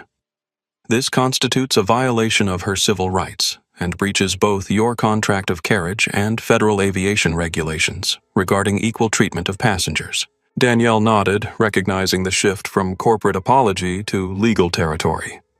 "We understand the seriousness of the situation. Monarch Air is prepared to offer immediate compensation as a preliminary gesture of goodwill, while we work toward a more comprehensive resolution." "We're not interested in preliminary gestures," Jennifer replied firmly. "My client requires formal acknowledgement of the discriminatory nature of the incident, commitment to structural changes in policy enforcement, and appropriate compensation for the emotional distress and professional disruption she has experienced." Victoria Palmer, who had been unusually quiet until this point, suddenly spoke up. "This is ridiculous. We're being treated like criminals when all we did was try to sit in the seats we paid for." Jennifer turned her cool gaze to Victoria. "Mrs. Palmer, with all due respect, there is extensive video documentation of your behavior during this incident, including several comments with clear racial implications. I would strongly advise you to consult with your own legal counsel before making any further public statements." Richard Palmer placed a restraining hand on his wife's arm, finally recognizing the depth of the hole they had dug for themselves. Gabrielle, who had remained silent throughout this exchange, finally spoke. "What I want more than anything is acknowledgement, not just of the policy violation, but of the fundamental inequity in how I was treated. And I want assurance that the next person who looks like me won't face the same treatment for simply occupying the space they've rightfully purchased." Her words, measured and precise, cut to the heart of the matter in a way that legal language could not. This wasn't merely about compensation or policy changes. It was about basic dignity and equal treatment in public spaces. Danielle Foster nodded slowly. "Dr. Wilson, I can't speak for the entire company in this moment, but I can tell you personally that what happened today was wrong on multiple levels. It represents a failure that goes beyond procedures to questions of fundamental fairness. And while I can't promise that we will solve every aspect of this issue immediately, I can assure you that this incident will catalyze significant changes at Monarch Air." Outside in the terminal, the media circus continued to grow. Monarch Air representatives were being bombarded with questions they weren't authorized to answer. Competitors were already adjusting their marketing strategies, emphasizing their commitment to fairness and respect for all passengers. The explosion had moved beyond social media to become a cultural moment, one that would be analyzed in business schools, discussed in corporate boardrooms, and referenced in conversations about race privilege and accountability for years to come. And at the center of it all was Dr. Gabrielle Wilson, who had wanted nothing more than to travel to Los Angeles to deliver her presentation on revolutionary burn treatment technology. Instead, she had become the focal point of a national conversation about who belongs in which spaces, whose rights are automatically respected, and whose must be defended at every turn. 3 hours after the initial confrontation, Gabrielle sat in a quiet corner of an executive airport lounge, surrounded by a rapidly assembled response team. Jennifer Patterson, the aviation attorney, had been joined by civil rights attorney Devin Williams, who specialized in discrimination cases. Marcus Johnson, her literary agent, was fielding an extraordinary volume of media requests. And Dr. Rachel Thompson, a longtime friend and fellow medical researcher, had arrived to provide both emotional support and assistance in rearranging Gabrielle's conference presentation schedule. "The immediate priority is getting you to Los Angeles," Rachel said, reviewing the flight options on her tablet. "There's a competitor airline flight leaving in 2 hours. I've already secured you a first-class ticket." Jennifer nodded. "From a legal perspective, I actually recommend accepting that option rather than continuing on the delayed Monarch Air flight. It creates a clear record of the disruption to your professional obligations." Gabrielle sipped her water, considering the options. "My presentation isn't until tomorrow afternoon. There's still time to make it even with the delay. It's not just about making it to the presentation," Marcus pointed out. "It's about arriving with enough rest and preparation time to deliver it effectively. This incident has already taken a toll, whether you recognize it yet or not." Devin Williams, who had been reviewing the social media documentation of the confrontation on his laptop, looked up. "Dr. Wilson, I want to outline the potential legal approaches we could take. This incident presents multiple avenues for action, including civil rights violations, breach of contract, intentional infliction of emotional distress, and violation of DOT regulations regarding discriminatory practices by airlines. I'm not interested in pursuing this primarily for financial gain," Gabrielle replied. "What I want is accountability and change." "The two aren't mutually exclusive," Jennifer noted. "In fact, significant financial consequences are often what motivate corporations to implement meaningful structural changes. It's unfortunate but true that policy revisions without financial penalties tend to be cosmetic rather than substantive." Devin nodded in agreement. Additionally, we should consider the broader impact. This case has the potential to set precedent for how airlines handle similar situations in the future. It's about more than just what happened to you today. Marcus showed Gabrielle his phone displaying a stream of messages from major news outlets, talk shows, and online publications. The media interest is unprecedented. Everyone wants your perspective. How do you want to approach this? We could issue a written statement schedule, select interviews, or maintain silence while the legal process unfolds. Gabrielle took a moment to absorb the overwhelming cascade of decisions before her. The simple act of maintaining her rightful seat had transformed into something far larger than she had anticipated. Her actions and words from this point forward would shape not only the resolution of her own situation, but potentially the experiences of countless future travelers. "Here's what I want," she said finally, her voice clear and determined. "I want a strategic approach that prioritizes substantive change over spectacle. I don't want to be a momentary hashtag. I want to be the catalyst for lasting reform in how airlines treat all passengers." Jennifer made notes as Gabrielle continued. "Legally, I want to pursue whatever avenues will create binding commitments to change with verification mechanisms and transparency requirements. Media-wise, I want a measured approach, a single comprehensive statement initially followed by select interviews with journalists who have demonstrated thoughtful coverage of similar issues."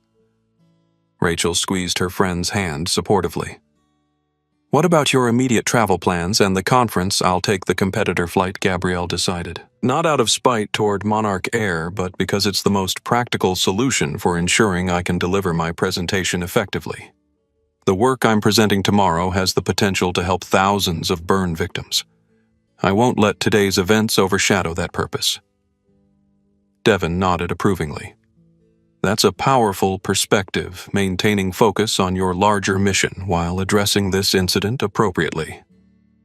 As the team continued developing their strategy, Gabrielle's phone buzzed with a notification. It was an email from Monarch Air CEO Julia Blackwell requesting a private conversation. She showed it to Jennifer, who read it carefully. "This is unusual," Jennifer noted. "CEOs typically maintain distance during potential litigation, communicating only through legal channels. The fact that she's reaching out directly suggests they recognize the severity of the situation." "Should I accept?" Gabrielle asked. "Yes, but with conditions," Jennifer advised. "Request that I be present and ask for clarity on the purpose and parameters of the conversation beforehand."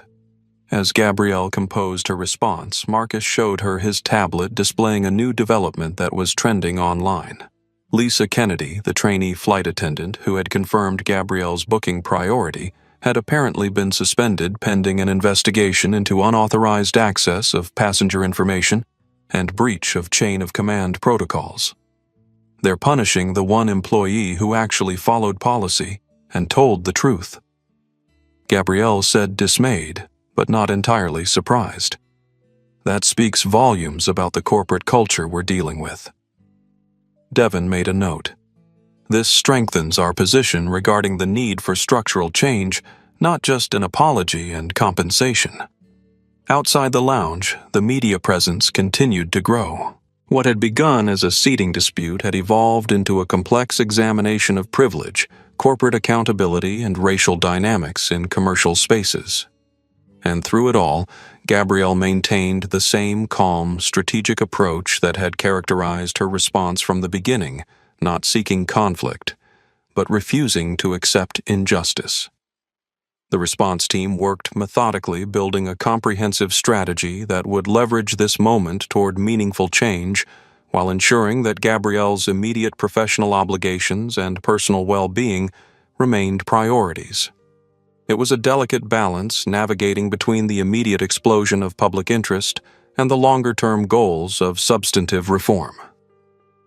3 days after the Flight 447 incident, United States District Court Judge Elena Ramirez presided over an emergency hearing in the Southern District of New York. The courtroom was packed with journalists, legal observers, and interested members of the public, all drawn by the case that had dominated headlines and social media feeds for the past 72 hours. At issue was a preliminary injunction motion filed by Jennifer Patterson on behalf of Gabrielle Wilson, seeking to prevent Monarch Air from destroying, altering, or withholding any evidence related to the incident, including electronic records, internal communications, employee personnel files, and policy documents. The motion also requested court-ordered preservation of booking system data for all flights over the previous 3 years to establish patterns of policy enforcement. Monarch Air's legal team had assembled a formidable defense led by senior partner William Harrington from the prestigious firm of Davidson Harrington and Reed. His argument focused on the breadth of the requested discovery, which he characterized as a fishing expedition designed to harass the airline rather than address the specific incident in question. Judge Ramirez, known for her no-nonsense approach and meticulous preparation, had clearly reviewed the extensive documentation submitted with Gabrielle's motion, including transcripts and video footage from multiple passengers. Mr. Harrington, she began your client's public statements, acknowledged that Dr. Wilson's booking predated the Palmers by several months, and that Monarch Air policy explicitly gives priority to earlier bookings in cases of duplicate assignments. Yet your staff attempted to move Dr. Wilson rather than the Palmers called security without justification and threatened her with removal from the aircraft. Can you explain the discrepancy between your policies and their enforcement in this instance?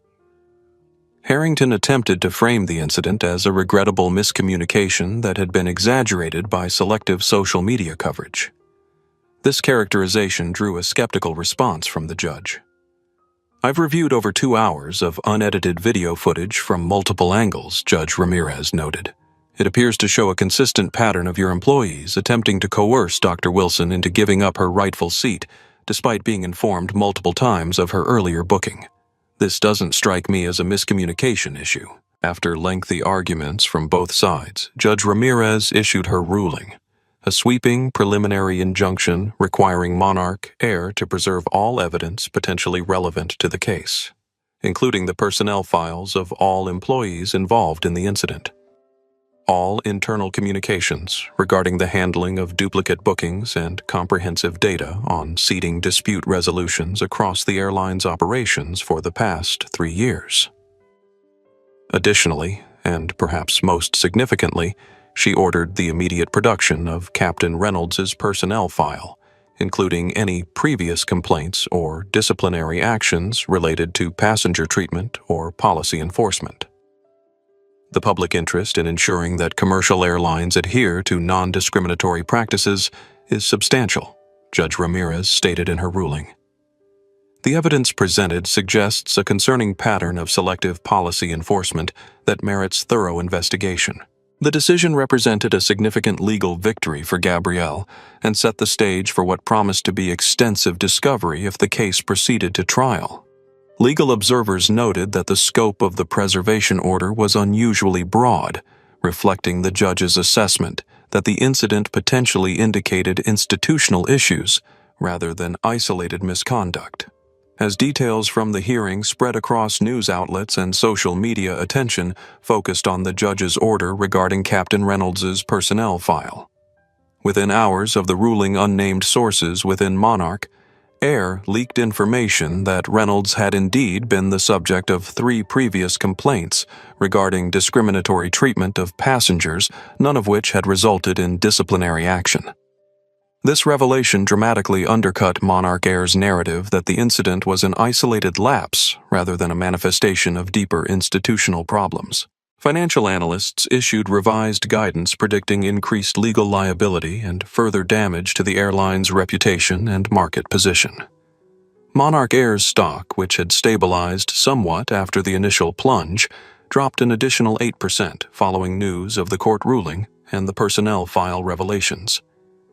Credit rating agency Moody's placed the airline's debt on review for potential downgrade, citing heightened legal and reputational risks that may impact operational and financial performance. For Gabrielle, who had just successfully delivered her conference presentation on synthetic skin graft technology to a standing ovation from her medical colleagues, the legal victory represented validation of her decision to pursue accountability rather than accepting a private settlement. Her attorney, Jennifer Patterson, issued a brief statement. Today's ruling ensures that the full facts surrounding this incident will be brought to light, Dr. Wilson remains committed to seeking meaningful institutional change rather than merely personal compensation. The ruling also had immediate ripple effects throughout the airline industry. Competing carriers accelerated internal reviews of their own policies regarding duplicate bookings, loyalty program priorities, and employee training on non-discrimination. Legal departments issued urgent guidance to frontline staff emphasizing the importance of consistent policy enforcement regardless of passenger status. Captain Edward Reynolds, who had been placed on administrative leave pending investigation, retained personal counsel separate from Monarch Air's legal team, a sign that tensions were developing between the airline and the employees who had carried out what increasingly appeared to be unofficial but widespread practices. The Flight Attendants Union issued a statement expressing concern that frontline employees are being scapegoated for carrying out unwritten expectations from management regarding preferential treatment for high-status passengers. This suggested the possibility of additional whistleblowers emerging as the case proceeded. As evening fell on the third day after Flight 447, the landscape had shifted dramatically. What had begun as a confrontation over a single seat had evolved into a legal process with potentially industry-wide implications, a financial crisis threatening one of the nation's largest airlines, and a moment of reckoning for corporate practices long accepted as standard, but increasingly recognized as problematic. And at the center of it all remained Dr. Gabrielle Wilson, not seeking the spotlight, but unwavering in her commitment to ensuring that what had happened to her would not continue to happen to others. 6 months after the Flight 447 incident, Dr. Gabrielle Wilson stood at the podium of the National Medical Innovation Conference presenting the remarkable results of her team's extended clinical trials. The synthetic skin graft technology she had been traveling to discuss on that fateful flight had exceeded even the most optimistic projections, showing a 92% reduction in rejection rates and cutting recovery time by 60% compared to traditional treatments. This advancement means that burn victims worldwide will face significantly improved outcomes, particularly in regions with limited medical resources, she explained to the rapt audience of medical professionals and researchers. The simplified application protocol and reduced need for immunosuppressants make this treatment viable even in settings without specialized burn units. The standing ovation that followed recognized not only the scientific achievement, but also the woman behind it, a researcher whose dignity and determination had catalyzed change far beyond her laboratory. As Gabrielle accepted the conference's Innovation Impact Award, the medical community's highest honor for translational research, few could separate the scientist from the symbol she had become. Outside the medical sphere, the changes sparked by the Flight 447 confrontation had continued to reverberate across the commercial aviation landscape.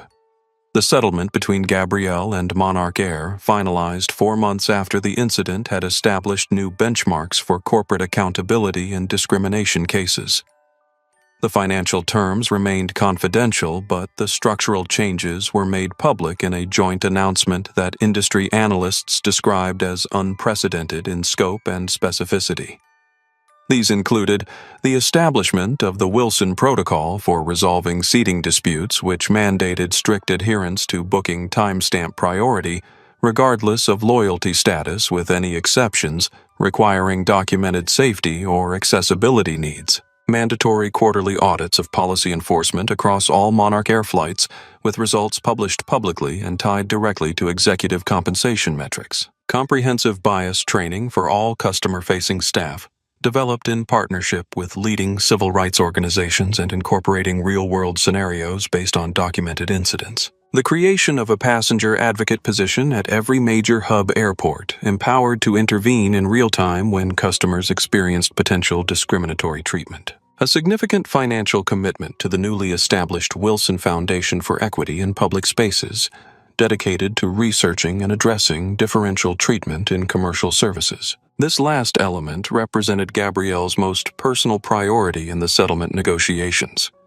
Rather than seeking maximum personal compensation, she had directed a substantial portion of the settlement toward creating an organization that would extend the impact of her individual experience to benefit others facing similar situations without her advantages of documentation, legal representation, and public attention. The Wilson Foundation will focus on 3 core areas, explained Executive Director Maya Johnson at the launch event. Research that documents patterns of differential treatment in public accommodations. Education that helps service providers recognize and address implicit biases. And advocacy that amplifies the voices of those who experience discrimination in commercial settings. The Foundation's first initiative, a nationwide study of booking and seating practices across all major airlines, was already producing valuable data on disparities in how policies were applied to different demographic groups.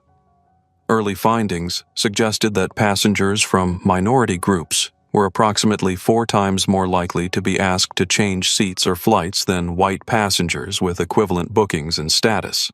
For Monarch Air, the settlement and subsequent reforms represented the beginning of a long journey toward rebuilding both financial stability and public trust.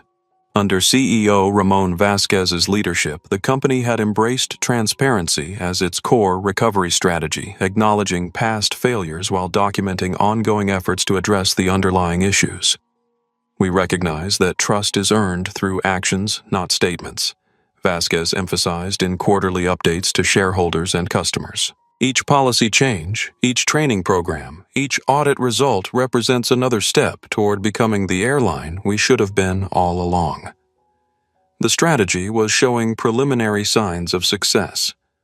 After hitting a low of 58% of pre-incident value, Monarch Air stock had recovered to approximately 70%, with analysts noting improved customer satisfaction metrics and reduced complaint rates.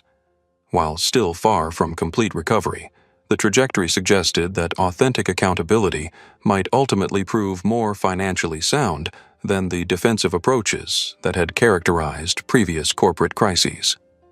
Throughout the industry, the Wilson effect continued to drive policy changes and enhanced oversight.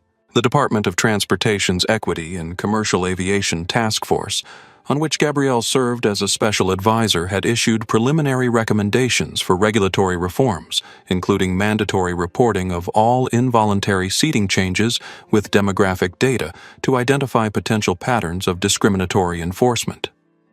Competitor airlines, initially quick to distance themselves from Monarch Air's practices, now faced increased scrutiny of their own operations. Several had proactively implemented reforms similar to the Wilson Protocol, recognizing that the heightened attention to equity issues represented a permanent shift in customer expectations rather than a temporary news cycle. For Gabrielle personally, the 6 months since Flight 447 had brought both extraordinary opportunities and significant challenges. The public attention had created platforms for advancing equity that would have been otherwise inaccessible, but it had also imposed demands that competed with her scientific work and disrupted the privacy she valued. She had navigated this new reality with the same measured approach that had characterized her response during the original confrontation, neither seeking the spotlight nor shirking the responsibility that had unexpectedly come her way. She accepted speaking engagements selectively, focusing on venues where her perspective could influence institutional practices rather than generate headlines. As she left the stage of the National Medical Innovation Conference, Gabrielle paused briefly to check her calendar. Tomorrow morning, she would meet with the Wilson Foundation Board to review grant applications from researchers documenting discrimination in healthcare settings. In the afternoon, she would return to her laboratory to continue refining the synthetic skin graft protocol for deployment in resource-limited environments. 6 months after a simple refusal to give up her rightfully assigned seat, Dr. Gabrielle Wilson was still focused on creating spaces where everyone could thrive, whether in the healing of damaged skin or in the healing of damaged systems. The unexpected platform she had gained was being used not for personal advancement, but for advancing the principle at the heart of her original stand, that dignity should not be a privilege for some, but a right for all. The Monarch Air training facility in Atlanta buzzed with anticipation, as a new cohort of flight attendants gathered for their first day of orientation. At the front of the room stood Lisa Kennedy, no longer a trainee, but now the Director of Service Equity Training, a position created in the aftermath of the Flight 447 incident that had transformed both her career and the airline industry. Welcome to Monarch Air. Lisa began her confidence a stark contrast to the nervous trainee who had dared to speak truth 6 months earlier. Today marks the beginning of not just your career with our airline, but your role in our ongoing commitment to treating every passenger with dignity and respect. The journey from that tense confrontation in first class to this leadership position had been neither simple nor straightforward. In the immediate aftermath of the incident, Lisa had faced both retaliation and recognition threats and opportunities, criticism and praise, often simultaneously and from different factions within the company. When video of the confrontation first went viral, Monarch Air's initial instinct had been damage control through scapegoating. Lisa had been suspended for unauthorized system access and violation of chain of command after she confirmed Dr. Wilson's booking priority. The suspension, intended to be quiet and internal, leaked to social media within hours, creating a secondary public relations crisis as the airline was seen to be punishing the one employee who had followed proper procedures. The public backlash had been immediate and fierce. Had Reinstate Kennedy trended alongside #boycott Monarch Air, with commentators noting the troubling message sent by punishing ethical behavior while protecting those who had engaged in discriminatory practices. Former flight attendants came forward with similar stories of being reprimanded for challenging preferential treatment of elite status passengers at the expense of others. For 3 anxiety-filled days, Lisa had faced not just the loss of her dream job, but potential blacklisting across the industry. Her phone filled with messages from former colleagues warning her that standing up to the corporate hierarchy could end her aviation career before it truly began. Others urged her to hire an attorney and prepare for wrongful termination litigation. The turning point came with CEO Julia Blackwell's forced resignation and the appointment of Ramon Vasquez as her replacement. One of Vasquez's first acts had been to personally call Lisa, apologize for her treatment, and not only reinstate her, but create a new role, leveraging her perspective on the failures that had led to the Flight 447 incident. "We need people who will speak truth regardless of hierarchy," he had told her. "Your actions demonstrated exactly the values this airline needs to rebuild around." The months that followed had been a whirlwind of activity. Lisa had been central to the development of the new training protocols established under the Monarch Air settlement with Dr. Wilson. She had interviewed dozens of flight attendants about their experiences with policy enforcement, uncovering patterns of informal pressure to prioritize high-status passengers regardless of official policies. Her most significant contribution had been the creation of the Ethical Service Framework, a decision-making model that helped flight attendants navigate conflicts between customer expectations, company policies, and ethical principles. The framework emphasized consistency in policy application, while providing clear escalation paths when conflicts arose. In the past, Lisa now explained to the new trainees, many of you might have received unofficial guidance to make the elite customers happy at all costs, or to use your judgment in ways that often meant applying different standards to different passengers. Today, I'm going to teach you something different, how to deliver exceptional service while maintaining consistent, fair treatment for everyone. The trainees listened attentively as Lisa shared her personal experience from Flight 447, describing both the pressure she had felt to remain silent and the clarity she had found in simply verifying and stating the facts. Her story had become a powerful teaching tool, a real-world example of how speaking up in the moment could prevent escalation and protect both passengers and the company from harm.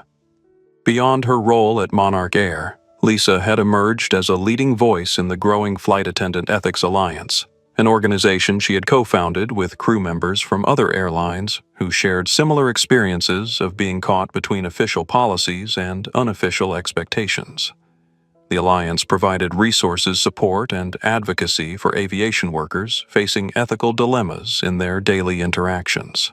Being in service roles doesn't mean abandoning our ethical compass, Lisa often emphasized in alliance meetings. In fact, it makes that compass more important because we're the frontline representatives of how these large corporations treat individual human beings. For Dr. Gabrielle Wilson, Lisa's evolution from hesitant trainee to confident advocate represented one of the most meaningful outcomes of the Flight 447 incident. The two women had met in person 3 months after the confrontation when Gabrielle visited Atlanta to consult on the Monarch Air training reforms. Your courage in that moment made all the difference, Gabrielle had told her during their lunch meeting. Without your confirmation of the booking times, this might have been dismissed as just another disagreement rather than a documented case of discriminatory treatment. Lisa had been moved nearly to tears by this acknowledgement. I almost didn't speak up, she had admitted. I was terrified of losing my job, of challenging my superiors.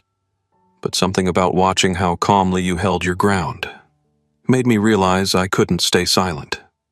That connection had developed into an ongoing professional relationship with Lisa, serving on an advisory committee for the Wilson Foundation's airline industry initiatives.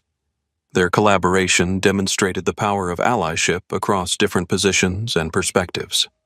The passenger and the crew member both committed to creating a more equitable experience for everyone.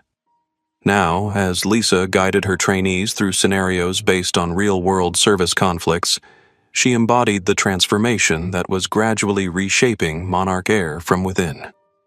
The company's recovery remained fragile, its reputation still damaged by the Flight 447 incident. But in classrooms like this one, the foundation was being laid for a different kind of service culture. The most important thing I want you to take from today, Lisa told the trainees as their first session concluded, is that doing the right thing and doing your job well are not in conflict. They're the same thing. The moment we start believing we need to compromise one for the other is the moment we begin to fail as individuals, as an airline, and as representatives of how people should treat each other. The modest suburban home outside Seattle bore little resemblance to the executive residence Edward Reynolds had occupied 6 months earlier. Gone was the lakefront view, the 3-car garage, the carefully landscaped garden maintained by weekly service. In their place was a rental property, comfortable but ordinary, with a small yard and aging furniture visible through the windows. Inside, the former Monarch Air captain sat at his kitchen table reviewing yet another rejection email from a regional airline. After careful consideration of your application and experience, we regret to inform you that we will not be proceeding with your candidacy at this time. The carefully worded message contained no explicit reference to Flight 447 or the subsequent investigation that had led to Reynolds losing his pilot's license. It didn't need to. His name had become synonymous with the incident that aviation industry publications now routinely cited as a case study in catastrophic leadership failure. The consequences of that failure had been comprehensive and devastating.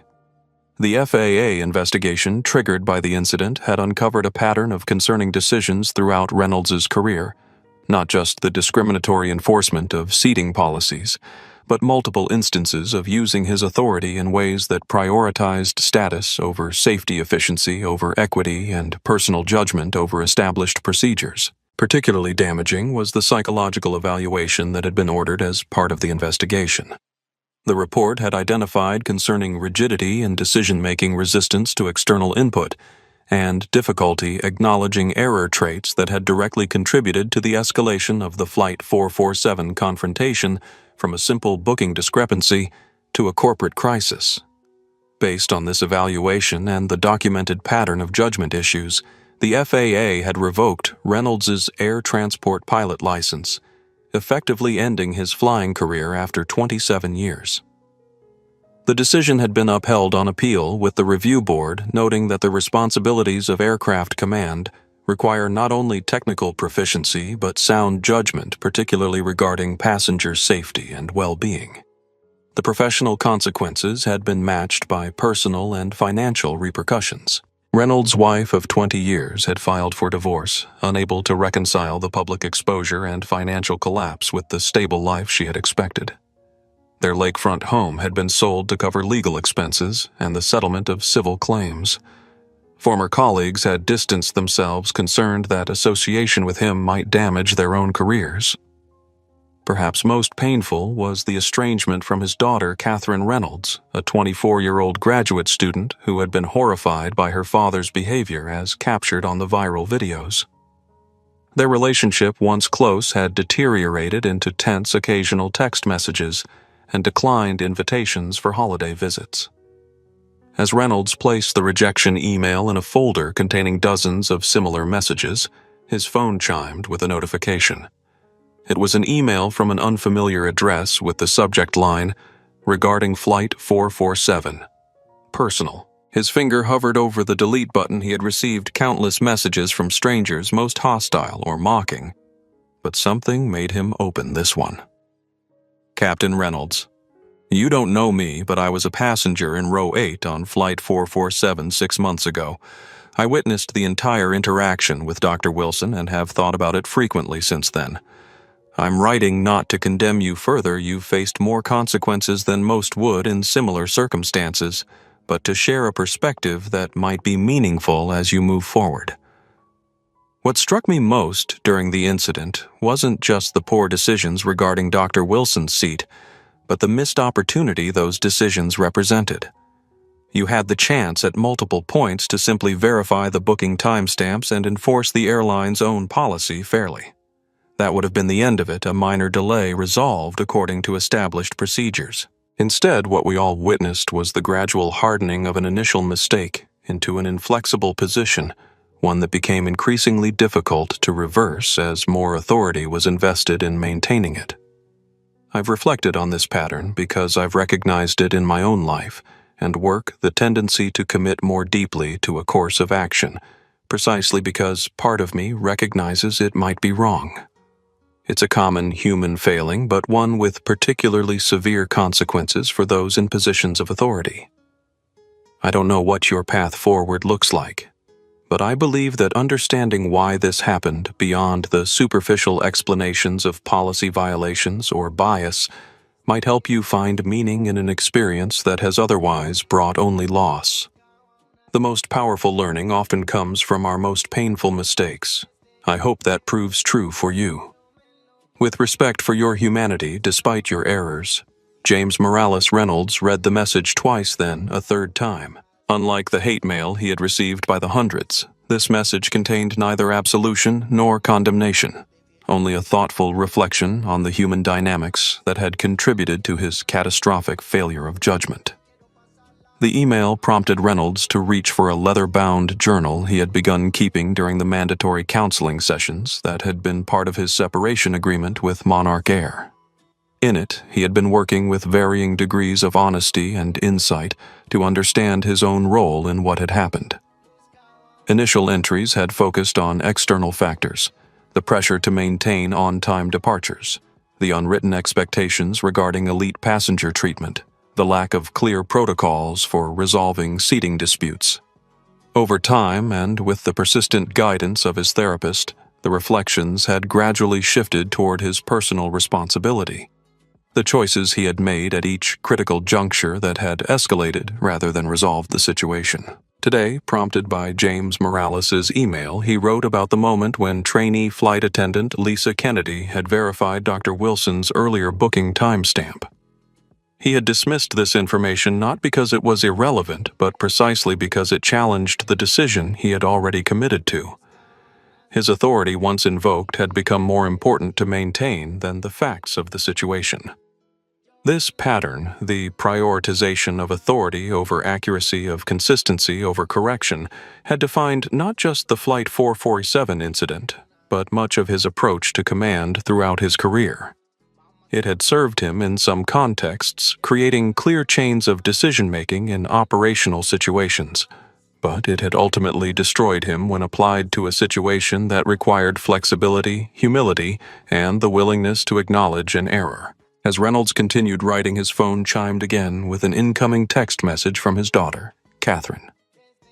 Dad, I've been thinking about our last conversation. I'm in Seattle next weekend for a conference. Maybe we could have coffee. No promises about fixing everything, but I'm willing to talk. It was the first such overture in months. A small opening, neither a reconciliation nor a continued rejection. Like James Morales' email, it offered neither absolution nor condemnation, but rather the possibility that understanding might eventually emerge from the wreckage of his former life.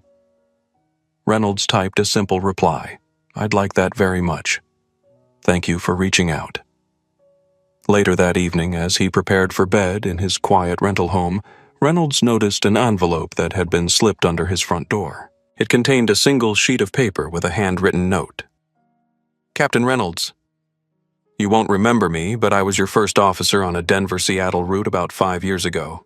I've followed the Flight 447 story and its aftermath, and while I can't defend the decisions you made that day, I also can't forget that you were the pilot who taught me the importance of double-checking weather reports even when dispatch said conditions were clear. Your caution during that approach likely saved lives. That matters too.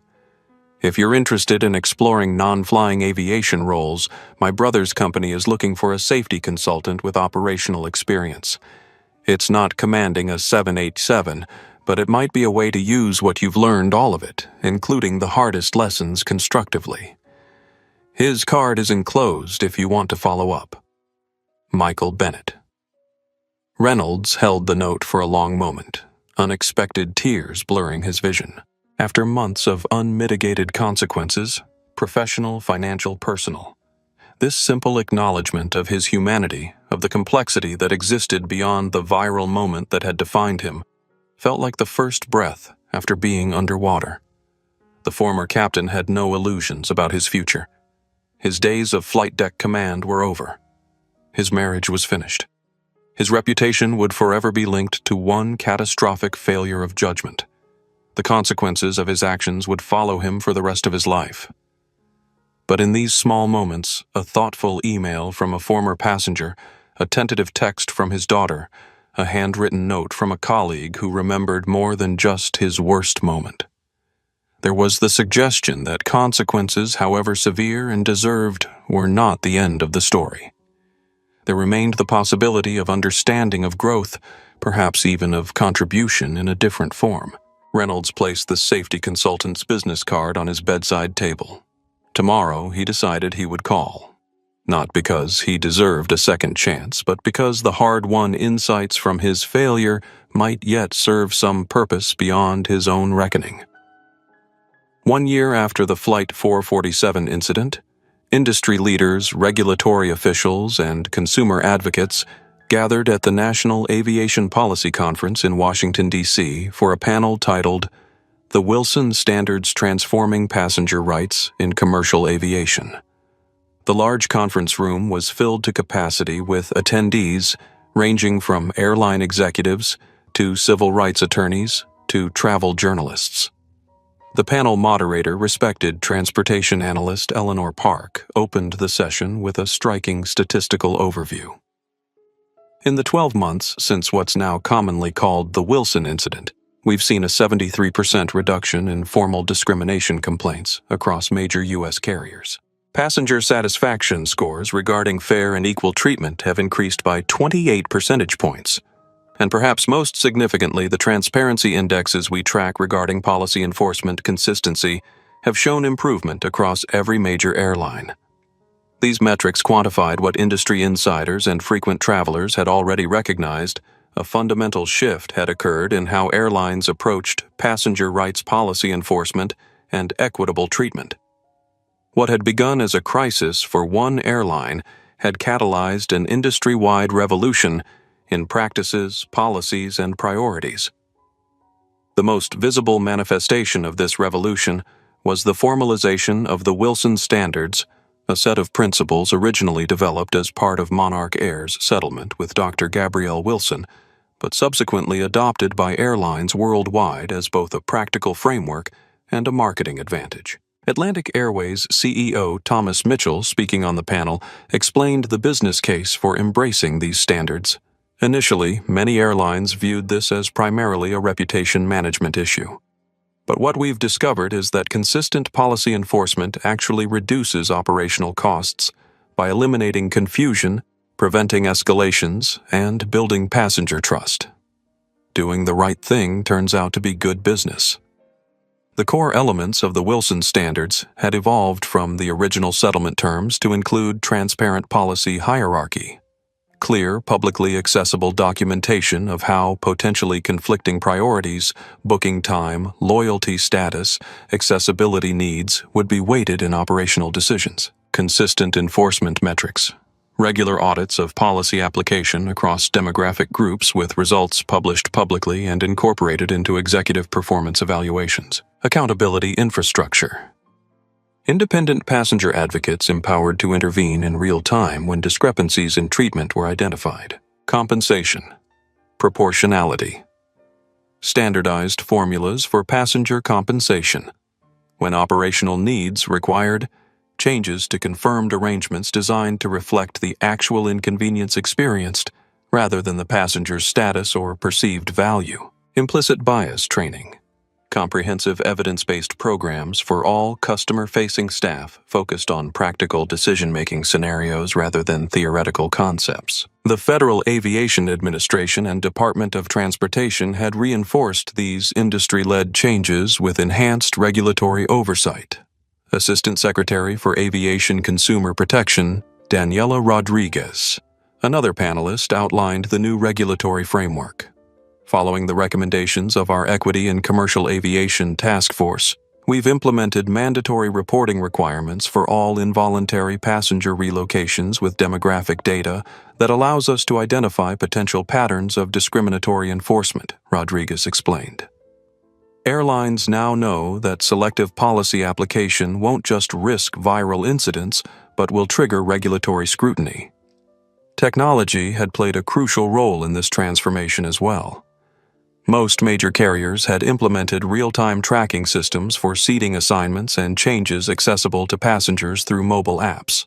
These systems created digital audit trails for every decision, reducing the likelihood of arbitrary or biased enforcement. Transparency is the key element noted. Consumer advocate Jason Williams. When passengers can see exactly how and why decisions are made, and when airlines know those decisions are being documented, the incentives align toward consistent fairness rather than preferential treatment. The revolution extended beyond policies and technologies to fundamental questions of corporate culture and values. Airlines that had long prioritized high-spending business travelers and elite status members were recalibrating their approach, recognizing that perceived fairness influenced purchase decisions across all passenger segments. Independent oversight had emerged as another crucial component of the new landscape. The Wilson Foundation's Airline Accountability Index, which rated carriers on policy transparency, consistent enforcement, and equitable treatment, had quickly become an influential factor in both consumer choices and investor decisions. What makes this index particularly effective, explained Foundation Director Maya Johnson during the panel, is that it combines objective metrics like complaint rates and policy transparency with randomized testing, sending pairs of passengers with identical bookings but different demographic characteristics through the same processes and documenting any disparities in treatment. For Monarch Air specifically, the journey from crisis to transformation had been neither quick nor easy. The airline had experienced significant financial losses, leadership changes, and continued scrutiny. Yet under CEO Ramon Vasquez's direction, it had gradually repositioned itself as a leader in the equity-focused approach to customer service. We had the hardest lesson, so perhaps it's fitting that we've committed most deeply to the necessary changes, Vasquez noted during the panel discussion. The Wilson Standards aren't just a settlement obligation for us. They've become the foundation of our operational philosophy and our brand promise. Vasquez's leadership in this area had earned Monarch Air cautious praise from former critics, including civil rights organizations that had initially called for boycotts. While the airline's reputation had not fully recovered, its transparent approach to reform had begun rebuilding trust among both passengers and investors. As the panel concluded, moderator Eleanor Park posed a final question to the participants. A year ago, many dismissed the Flight 447 incident as an isolated case that would quickly fade from public consciousness. Why do you believe it instead became a catalyst for such comprehensive industry change? After thoughtful responses from other panelists, Daniela Rodriguez offered a perspective that resonated deeply with the audience. What made this incident different was the perfect alignment of documentation, dignity, and determination. The clear video evidence made denial impossible. Dr. Wilson's composed insistence on fair treatment made her an unimpeachable advocate, and her persistent focus on structural change, rather than personal compensation or publicity, created a pathway for meaningful reform. This analysis captured the essential alchemy that had transformed a first-class confrontation into an industry revolution, a rare moment when documentation, character, and circumstances combined to make visible what had long remained unseen and to make inevitable what had previously seemed impossible. As the conference attendees filed out of the session, many passed a simple plaque that had been installed in the convention center lobby bearing a quote from Dr. Gabrielle Wilson: "Equal treatment isn't an aspiration or a courtesy. It's the minimum standard for a just society." That principle, articulated by a medical researcher who had simply wanted to sit in her assigned seat, had become the foundation for an industry's transformation. The auditorium at Johns Hopkins Medical School fell silent as Dr. Gabrielle Wilson approached the podium. The prestigious Innovations in Medicine lecture series typically focused exclusively on scientific breakthroughs, but today's presentation had drawn an unusually diverse audience: medical researchers alongside aviation executives, civil rights attorneys next to corporate ethics officers, all gathered to hear from the woman whose scientific accomplishments and personal courage had influenced fields far beyond her specialization. "Thank you for that generous introduction," Gabrielle began, acknowledging the dean's extensive overview of her synthetic skin graft research and its impact on burn treatment globally. "Today, I'd like to discuss not only the technical aspects of our recent breakthroughs, but also the ethical frameworks that must guide how we implement them." This integration of scientific content with ethical reflection represented the evolution of Gabrielle's professional voice over the years since the Flight 447 incident.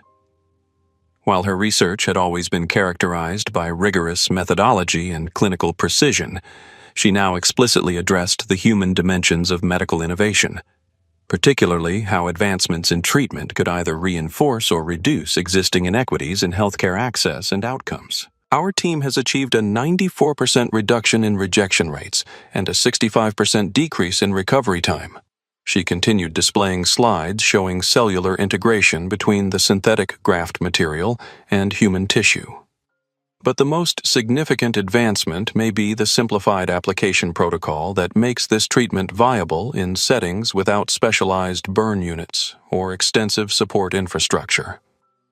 This focus on accessibility rather than just efficacy reflected Gabrielle's deepening commitment to ensuring that medical innovations reached all patients who needed them, not just those in well-resourced settings.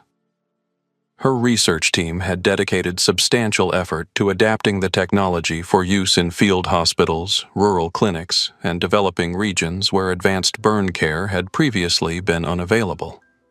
The audience, which included representatives from global health organizations and humanitarian medical groups, responded with appreciative nods. Gabrielle had become known not only for her scientific brilliance, but for her insistence that medical innovation should serve the broadest possible patient population. As she transitioned to the ethical portion of her lecture, Gabrielle addressed the connection that many in the room were silently acknowledging between her stand for equal treatment on Flight 447 and her advocacy for equitable healthcare access. Some of you may wonder why a presentation on synthetic skin grafts includes a section on ethics and equity, she noted with a small smile. Others may be curious about the connection between my research work and the more public aspects of my past year. The truth is that both are expressions of the same fundamental principle that dignity is not a luxury good but a basic right. This framing dignity as a non-negotiable right rather than a conditional privilege had become central to Gabrielle's public voice since the incident. It provided a conceptual bridge between her scientific work and her unexpected role as a catalyst for institutional change. In medicine, as in other fields, we often make unconscious calculations about whose comfort, whose convenience, whose needs take priority. She continued, These calculations can reflect our best clinical judgment, or they can reflect unexamined biases about whose pain matters most, whose time is most valuable, whose outcomes deserve our highest efforts. The audience's attention was palpable as Gabrielle connected her personal experience to broader patterns in healthcare delivery and medical research priorities. Without directly referencing the Flight 447 confrontation, she drew powerful parallels between the selective enforcement of airline policies and the disparities documented in pain management treatment access and clinical trial representation. What I've come to understand more deeply this year is that standing firm for fairness isn't separate from my scientific work, it's essential to it, she explained. The most brilliant medical innovation has limited value if it's deployed in ways that reinforce existing inequities rather than reducing them. This perspective had transformed not only Gabrielle's public presentations but the operations of her research laboratory and clinical trials. She had implemented new protocols for patient recruitment that ensured diverse representation across demographic groups. Her team had developed multilingual educational materials for patients and providers, and she had established fellowships specifically for researchers from underrepresented backgrounds, creating pathways for greater diversity within the field. Following her formal presentation, the question and answer session reflected the dual nature of the audience's interest: scientific inquiries about graft techniques, alongside questions about how she had maintained her focus on research while navigating unexpected public attention. How did you balance the demands of your scientific work with the advocacy opportunities that emerged from the Flight 447 incident? Asked a young researcher from the audience. Gabrielle considered the question thoughtfully.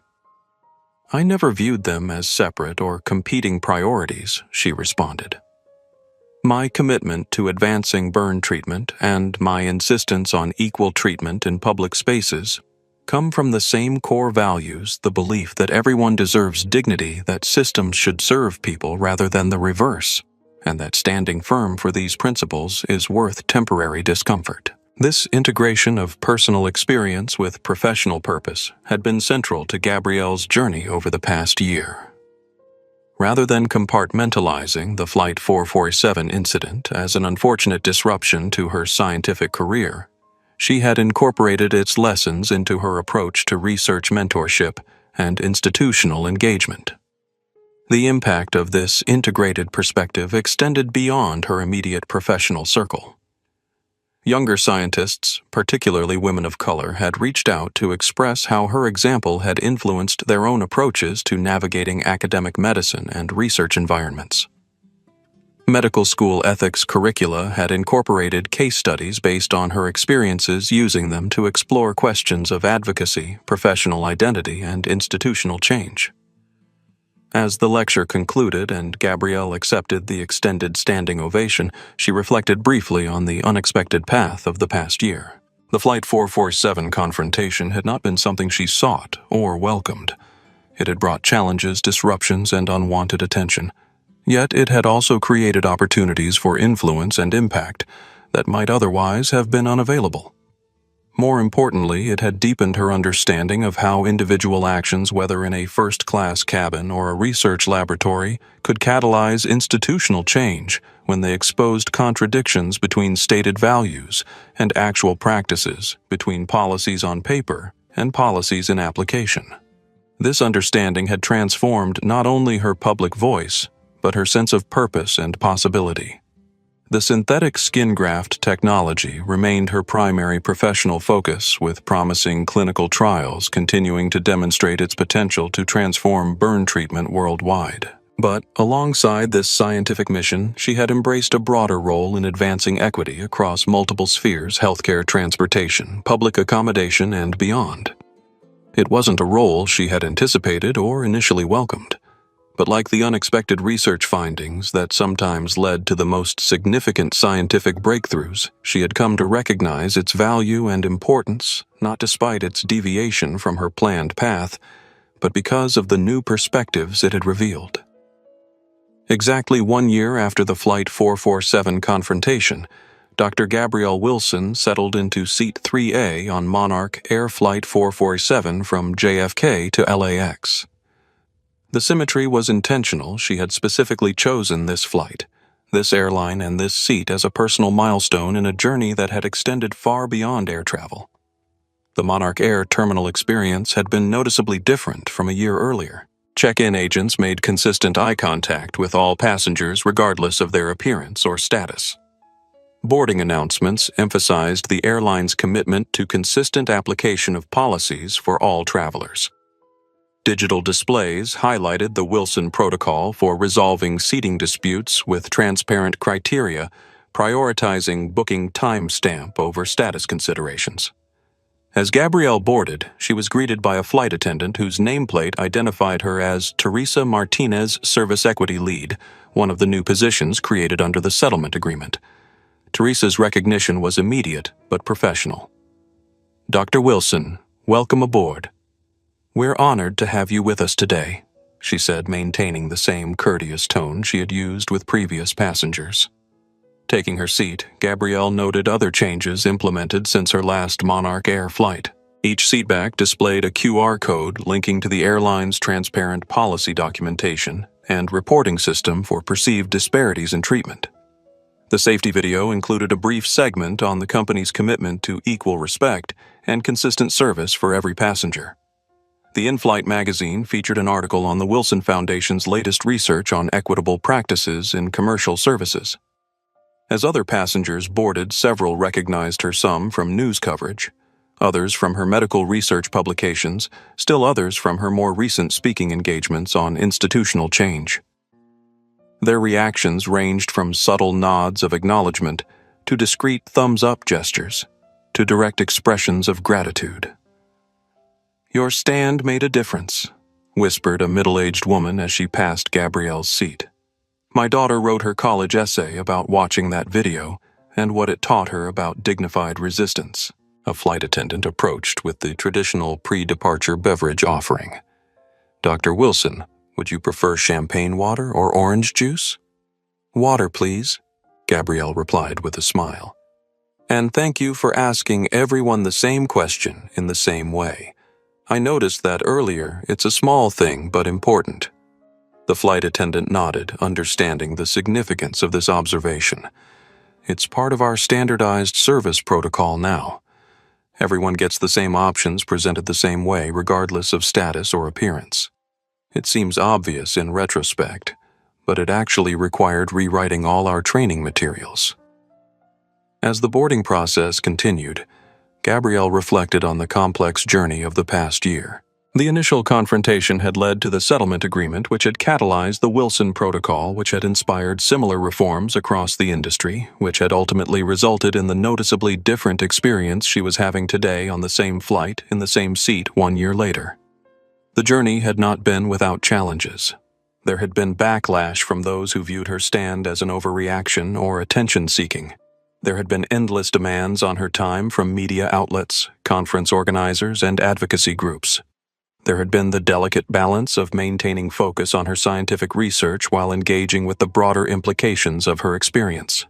But sitting in seat 3A 1 year later, Gabrielle could see tangible evidence that standing firm in that moment had created ripples of positive change extending far beyond her individual experience. The difference wasn't just in policies on paper, but in observable behaviors, attitudes, and expectations. As the aircraft reached cruising altitude, Gabrielle opened her laptop to review the latest data from her lab's clinical trials. The synthetic skin graft technology continued to exceed expectations, with international implementation now advancing in partnership with several humanitarian medical organizations. This work, her life's primary purpose, had continued and even accelerated despite the unexpected detour of public attention. Midway through the flight, a passenger from across the aisle approached hesitantly. "Dr. Wilson, I'm sorry to interrupt your work, but I wanted to introduce myself. I'm Nathan Blackwell." Gabrielle looked up immediately, recognizing the significance of the name. Related to Julia Blackwell, the former CEO, her son Nathan confirmed. "I wanted to thank you for how you handled everything last year. Many people would have sought personal vengeance or public humiliation, but you consistently focused on structural change rather than individual blame. That approach made it possible for the company to actually reform rather than just perform remorse. This unexpected encounter represented another dimension of the past year's journey, the recognition that meaningful change required focusing on systems rather than scapegoats, on patterns rather than personalities. Gabrielle had consistently emphasized this perspective in her public statements and settlement negotiations, understanding that lasting reform would require institutional transformation rather than merely punishing individuals. Your mother faced an impossible situation that she inherited rather than created. Gabrielle acknowledged. The problems revealed that day were institutional, not just individual. I've respected how she's advocated for industry-wide reforms, even after leaving Monarch Air. Nathan nodded gratefully. That's meant a lot to her. She's actually heading an aviation ethics initiative, now developing best practices for navigating conflicts between customer experience, operational efficiency, and equal treatment. As Nathan returned to his seat, Gabrielle noticed a young flight attendant watching their interaction with interest. It was Lisa Kennedy, the trainee, who had verified Gabrielle's booking priority during the original confrontation. Now, wearing the uniform insignia of a full flight attendant, Lisa approached during a quiet moment in the service routine. Dr. Wilson, I'm not sure if you remember me, but... Of course I remember you. Lisa. Gabrielle interrupted warmly. Your courage in verifying the facts that day was a crucial turning point. How has your journey been since then? Lisa's face brightened at the recognition. Challenging, but meaningful. After the initial suspension and reinstatement, I was offered a role helping develop the new training protocols. Now I'm splitting my time between regular flight duties and teaching the service equity module to new hires. That's the perfect role for someone who demonstrated such clear ethical judgment under pressure, Gabrielle observed. Lisa lowered her voice slightly. I still think about that day often, how close I came to staying silent and how much would have been lost if I had. It taught me that speaking truth in the moment, even when it's uncomfortable, can prevent so much greater harm later. This insight, the value of addressing contradictions when they first appear, rather than allowing them to escalate, resonated deeply with Gabrielle. Her own stand had embodied this principle, addressing the discrepancy between policy and practice directly and immediately, rather than accepting it for temporary convenience. As the flight began its descent into Los Angeles, Gabrielle closed her laptop and gazed out the window at the California coastline emerging through scattered clouds. The symmetry of this moment, same flight, same seat, 1 year later, provided natural closure to a chapter that had unexpectedly become part of her life's narrative. The experience hadn't changed her fundamental identity or purpose. She remained first and foremost a medical researcher committed to advancing burn treatment technology. But it had expanded her understanding of how that purpose connected to broader questions of equity, dignity, and institutional accountability. As the wheels touched down at LAX, Gabrielle felt a sense of completion rather than triumph. The goal had never been victory over Monarch Air or personal vindication. It had been the simple but profound principle that policies should be applied consistently, that dignity should be afforded equally, and that standing firm for these principles could catalyze meaningful change. In Seat 3A, 1 year later, the evidence of that change surrounded her not just in airline protocols and service standards, but in the hundreds of small interactions that collectively shaped the experience of occupying public space. The journey had come full circle, not to an ending, but to a new beginning, built on the foundation of lessons learned and principles affirmed. The Wilson Foundation headquarters in Baltimore hummed with activity as staff prepared for the annual scholarship announcement ceremony. In a quiet corner office overlooking the harbor, Dr. Gabrielle Wilson reviewed the final candidate profiles for the inaugural Emerging Scientists Program, a comprehensive initiative supporting undergraduate researchers from underrepresented backgrounds pursuing careers in medical science and bioengineering. A soft knock at her door interrupted her concentration. Dr. Wilson Jasmine Williams has arrived for her interview, announced Maya Johnson, the Foundation's executive director. Wonderful, Gabrielle replied, standing to welcome the young woman who represented both the Foundation's mission and the full-circle moment of her own unexpected journey. Jasmine Williams entered with the slightly nervous energy of a talented student aware of the opportunity before her. At 19, she had already demonstrated extraordinary potential through her research on cellular regeneration at Howard University, where she was completing her sophomore year as a biomedical engineering major. "It's an honor to meet you, Dr. Wilson Jasmine," said, extending her hand with a confident grip that balanced respect with self-assurance. "Your work on synthetic skin grafts inspired my interest in regenerative medicine." "The honor is mine," Gabrielle replied warmly, gesturing to the sitting area by the window. "Your proposal on improved vascularization techniques shows remarkable insight for an undergraduate researcher." As they settled into their conversation, the parallels between them emerged naturally. Like Gabrielle, Jasmine had grown up in a working-class family with parents who emphasized education as the path to opportunity. Like Gabrielle, she had navigated predominantly white institutions with determination and dignity. And like Gabrielle, she possessed both scientific brilliance and a clear-eyed understanding of the structural barriers that remained in academic medicine and scientific research. What particularly impressed the selection committee, Gabrielle noted, was your integration of accessibility considerations into the design process. Most researchers address implementation challenges after developing the technology, but you've incorporated them from the beginning. Jasmine nodded her enthusiasm for the topic, overcoming initial nervousness. "I believe medical innovations should be designed with all potential patients in mind from the start, not just those in well-resourced settings. My grandmother lost her leg to an infected wound because the rural clinic near her hometown lacked advanced treatment options. That experience shaped my perspective on what makes medical technology truly valuable." This integration of personal experience with scientific purpose resonated deeply with Gabrielle. Her own journey over the past year had reinforced the connection between individual dignity and institutional practices, between standing firm in one's rightful place and creating space for others to do the same. As their conversation progressed from scientific methodology to career aspirations, Jasmine hesitated briefly before asking a more personal question.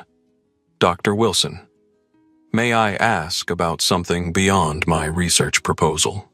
"Of course," Gabrielle replied. "The incident on that flight last year, it affected me profoundly," Jasmine admitted. "I was in my freshman year feeling constantly pressured to prove I belonged in advanced science courses. Watching you refuse to accept less than what you were entitled to with such calm dignity despite the pressure. It changed something for me." This was not the first such confession Gabrielle had heard. Over the past year, countless individuals, particularly young women of color in professional fields, had shared how the documented confrontation had influenced their own approaches to navigating spaces where their presence was questioned or their rights minimized. After seeing that video, Jasmine continued, "I started speaking up more in class. I stopped accepting being interrupted or having my ideas attributed to others. I began insisting on proper acknowledgement of my contributions to group projects. Small things, maybe, but they felt revolutionary to me." Gabrielle recognized in this confession the most meaningful legacy of her stand, not the policy changes or corporate reforms, but the individual recalibrations of what was acceptable, what was possible, what was worth defending. "Those aren't small things at all," she responded. "They're the daily moments where we either reinforce or challenge the assumptions about who belongs where, whose voice matters, whose rights are automatically respected, and whose must be repeatedly defended." Jasmine nodded her expression, reflecting both vulnerability and determination. "There was a specific moment last semester that I keep thinking about. My advanced biology professor consistently called on male students first and gave them more speaking time. After 3 classes, I stayed behind and showed him the data I'd collected on participation patterns. He was defensive initially, but eventually acknowledged the pattern and changed his approach." "And how did that feel?" Gabrielle asked, genuinely curious about the young woman's experience. "Terrifying before powerful, during and afterward." "Just right," Jasmine replied with a small smile, like I'd shifted something important, not just for myself but for others who might not have felt able to speak up. This description captured precisely what Gabrielle had experienced during and after the Flight 447 confrontation, the transformation of individual discomfort into collective benefit, of personal risk into structural change. As their interview concluded, Gabrielle shared the news that Jasmine had already guessed, but couldn't assume she had been selected as one of the first 5 Wilson Foundation emerging scientists receiving full academic funding, research support, professional mentorship, and placement in an industry-leading laboratory internship program. "This isn't charity or lowered standards," Gabrielle emphasized as Jasmine's eyes filled with tears of joy and relief. "This is recognition of extraordinary talent that might otherwise be overlooked or underutilized. The scholarship exists because systems don't always recognize value accurately or distribute opportunities equitably." After Jasmine departed, Gabrielle returned to her desk, reflecting on the full-circle nature of this encounter.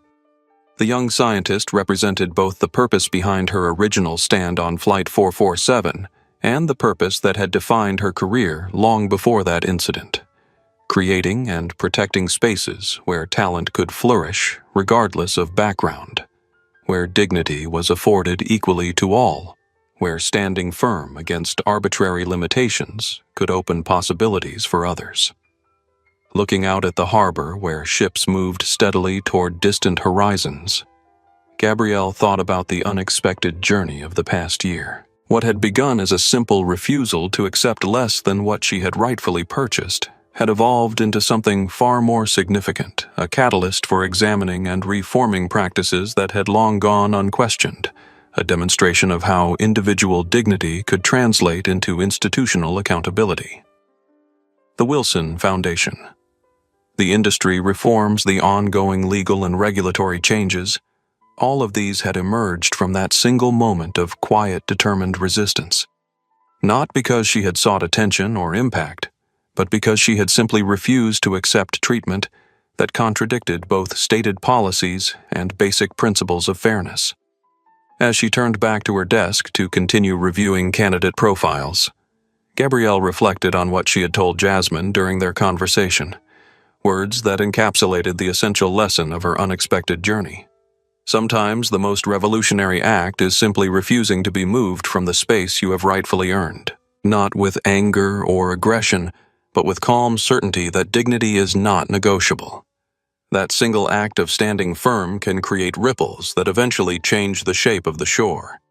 In that quiet office overlooking the harbor, with the promise of Jasmine Williams and the other scholarship recipients extending the impact of her work in directions she could not yet imagine, Dr. Gabrielle Wilson had indeed come full circle from defending her own rightful place to creating space for others to occupy theirs, from a single seat on a single flight to a movement that continued to expand beyond what anyone could have predicted.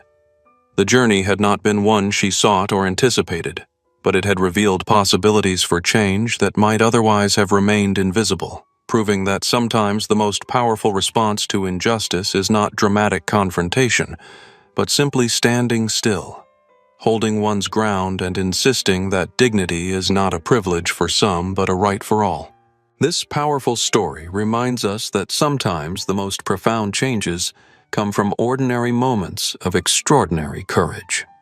Dr. Gabrielle Wilson never intended to start a movement. She simply refused to accept less than what she was entitled to. Her dignity, composure, and unwavering determination created ripples that transformed not just one airline, but an entire industry. If you've ever witnessed or experienced similar treatment, know that your voice matters. Your dignity is non-negotiable, and your willingness to stand firm, even when pressured to move, can catalyze change beyond what you might imagine.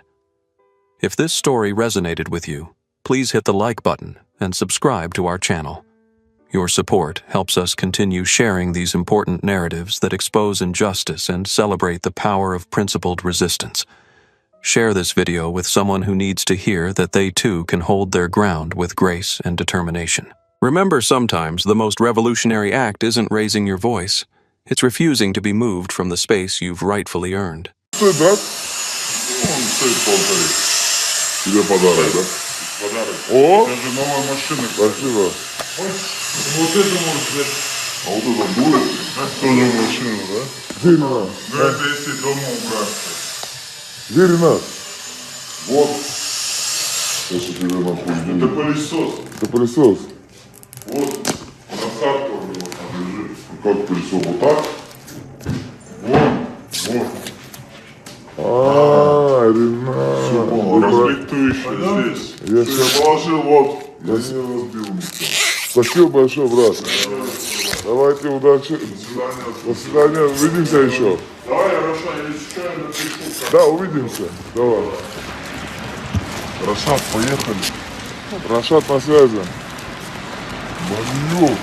Боксер это, нихуя. Это его мотик. Это его мотик. Бомбовый, да?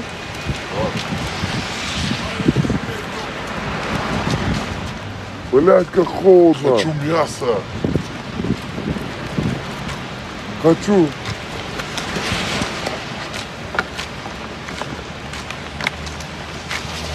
Пацаны, сейчас будет видео.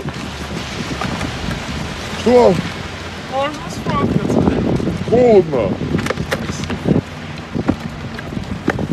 Быстрее. Сейчас. Быстрее. Что это, андроид? Да. Быстрее. Холодно, умираю. До свидания. До свидания. Я этот Холодно. друг этого, который боксер тоже. А, да? До свидания. До свидания. Как это включается? Как это включается?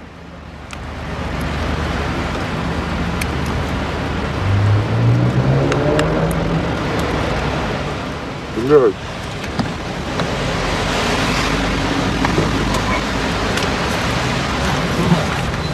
Ай, нога болит, блядь. Рошан, почему ты не назвал канал свой Рошан, Джульетта и Ромео? Почему ты не назвал Анар Пиздалис канал? Сейчас долбоёб. Потому что Анар было имя занято. А Пиздалис-то не занято. Нет, да. Я же не мог. Шутил про Анар.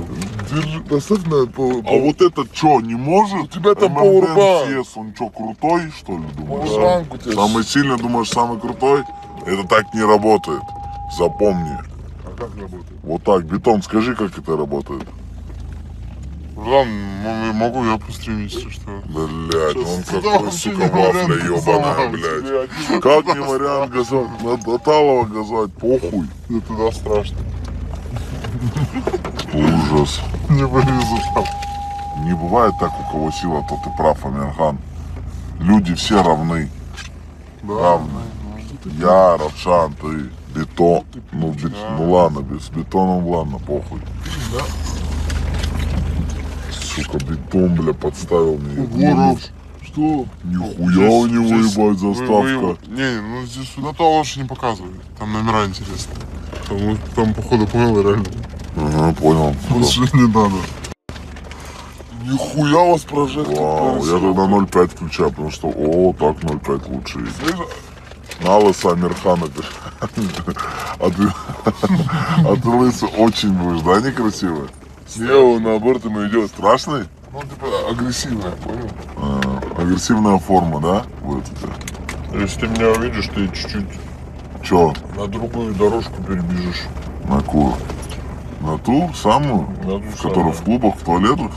Как эта хуйня работает? Я нахуй ее заряжаю. Долбоёб, это дуть, я тебе говорю. Ты дуешь и показывают миллипромилле с алкоголя. Алкотестер. Дай, Я должен. дай, бля, включу. И отсюда. Нет, это мой город.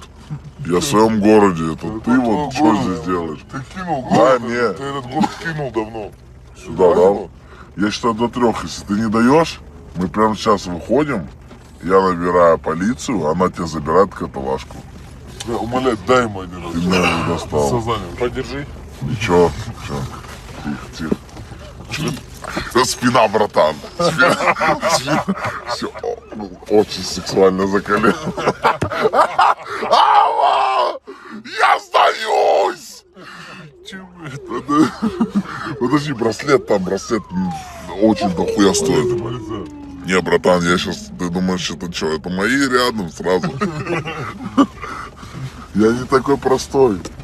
Бля, браслет погнул. Ну ничего страшного, новый куплю. Ничего. Денег дохуя, да, у тебя? Нет. Ну я новый куплю, даже ты ничего не виноват. Бля, ты хоть, вот смотри, ты можешь мне что-то подарить в эту машину? Что тебе, давай. Алькантара потолок подари. Сколько стоит? 40 тысяч. Давай. Все. Когда? Все запомнили? А ты чмо мне подарил в мою 2 машины? 3 у меня Матис еще есть. Подарил хоть что-то в них? Гондон, я тебя просил, ты меркантильная тварь. Ты тоже, подожди. Бля, я Подожди. ему что-то ВМ-ку дарил. Подожди, я забыл. Подожди, стой. Пахучку БМВ? В мои ты что, не дарил? А? А где твоя машина? Сейчас и Петр едет. Что мне дарил в Бэху? Девятая Кто там. помнит? Что ты, я... Да не считаю. Почему? Кто-то помнит или нет? Смотрите, братья, я старше вас. Ну, Ничего, тем более ты пример должен подавать. Сублиминацию соблюдайте. Субординацию. Субординацию. ты что, Во-первых, ничего не во-вторых, подарил? ты Нихуя. старший, ты должен, блядь, показывать Нихуя ты мне не пример. подарил. Вонючку пишут какую-то. Пернул в Вонючка, Бэху. вот это я купил вонючку в машину. Не видел этот прикол? Да, А почему ты с Дэном? Почему ты ему ничего не даришь? Кому? Равшану. Равшан еще не успел. Сам подарил. Что ты подарил? Вот такой Нервы, блядь. Сеть как Вот такой пак большой, Байкал воды. Таз вот такой. он? Ебать, что ты маленький Он мне не сдох, подарил. братан. Ну я тебя все равно при этом всем люблю. Ты добрый человек, ты негатива не несешь, понял, в массы? Такая шмота. Ты просто, у тебя фляга подсвистывает, Ну, но есть такое. в целом ты охуенный тип. Если на тебя не смотреть и с тобой рядом не находиться. Бля, ты когда молчишь, ты нормальный тип, я бля буду. Да не, без шуток, он и даже когда разговаривает, охуенный тип. Ну, иногда, когда много разговаривать, брат, ты охуеешь. Да? Типа ты дотошный? Память, бля. Да не, ну просто не затыкаюсь, наверное, не знаю. Он, него, знаешь, он говорит монотонно, одним тоном, понял? Это чуть-чуть это Хорошо. осуждаю. На ДР тоже ты ничего не дарил, пишут. Не, дарил что-то, да. Рошан, ну ты мне вонючку подарил за 50 рублей, а я тебе должен Алькантару потолок. Где равноправие? Во-первых, ты миллиардер. Равноправие? Да. Смотри, у тебя гелик. Подаренный придурок. У меня 2 гелика, если что, в семье. Вот. У меня белые и Сколько у вас серые. денег, ёбано, $1 000 000, бля, охуел, что ли? 40 тысяч жалко для брата, $1 000 000 минимум у тебя в имуществе есть. Подари брату. 40 тысяч, что ты? Не, я-то подарю, я не отказываюсь, я сказал подарю. Я к тому, что типа, что за неравноправие? Потом уже решил. Не, очки ты зря не взял. Что бы я делал? Я на телефон снимаю все это. Что это? Снимаем 3-ю часть. Король Лев. Симба справа. Слева вот эта гиена ебаная, поняли, которая там бегала в этом мультике. Чё? Акилла промахнулся! Акилла промахнулся! Бля, что такие? У Равшана 11 машин. Ты чё, реально? Да. Да, блядь, у меня машина, если все собрать 11 штук, как его один гелик даже не стоит. Не да. пизди. Не, ну реально. Ну вообще, если только Порш не У считать. него Порш 20. М-ка 14. Все. Всё, Всё. остальные, блядь, все собрать 2 миллиона не выйдут. 15. Какой у тебя вот 2,300, блядь, стоит? Сейчас уже не такая цена, она уже все Выехала салон, ну 2. Вышло, лям 700 уже, все уже. Ну лям 700. Подожди, а если вот так реально в совокупности мои Не, 2 подожди, машины и твои М-ка, 11? кабриолет. Тихо, ну куда вы? Опа! Брат, М-ка, билет 3 стоит. Какой 3, Ну, бля? если По-моему, твои собрать. кому заливают? Бля, я ее на камре поменял, бля, буду. Если Отвечаю твои за слова. 11 и мои 2, какой это камень одинаковые ты цены взял? или нет? Не звезди да мне по-братски. На стриме я это делал. Тупой, там Витос с ней сколько Давай долбился. ёбни ему, ёбни за рулем, ёбни. Роллс выпал, Не подарок. мог, не мог ты ее на Рос камне. подарок, он же не покупал, да. Это не Я считается у меня на добавкой. камере 200 тысяч заплатил, это вышло 3700 где-то. Бля, буду. М-ку. М-ку, клянусь. И зачем это сделал? Нахуй мне Камри нужна? Конченая машина, самая шляпа, на которой я ездил. Так почему здесь Камри? Я тебе про... Блядь, интересно, давай BMW кто-нибудь говорю. У меня была Камри, я ее... Помню, когда разговаривают, у него такие волосики движутся. Ну, в любом случае, она дороже.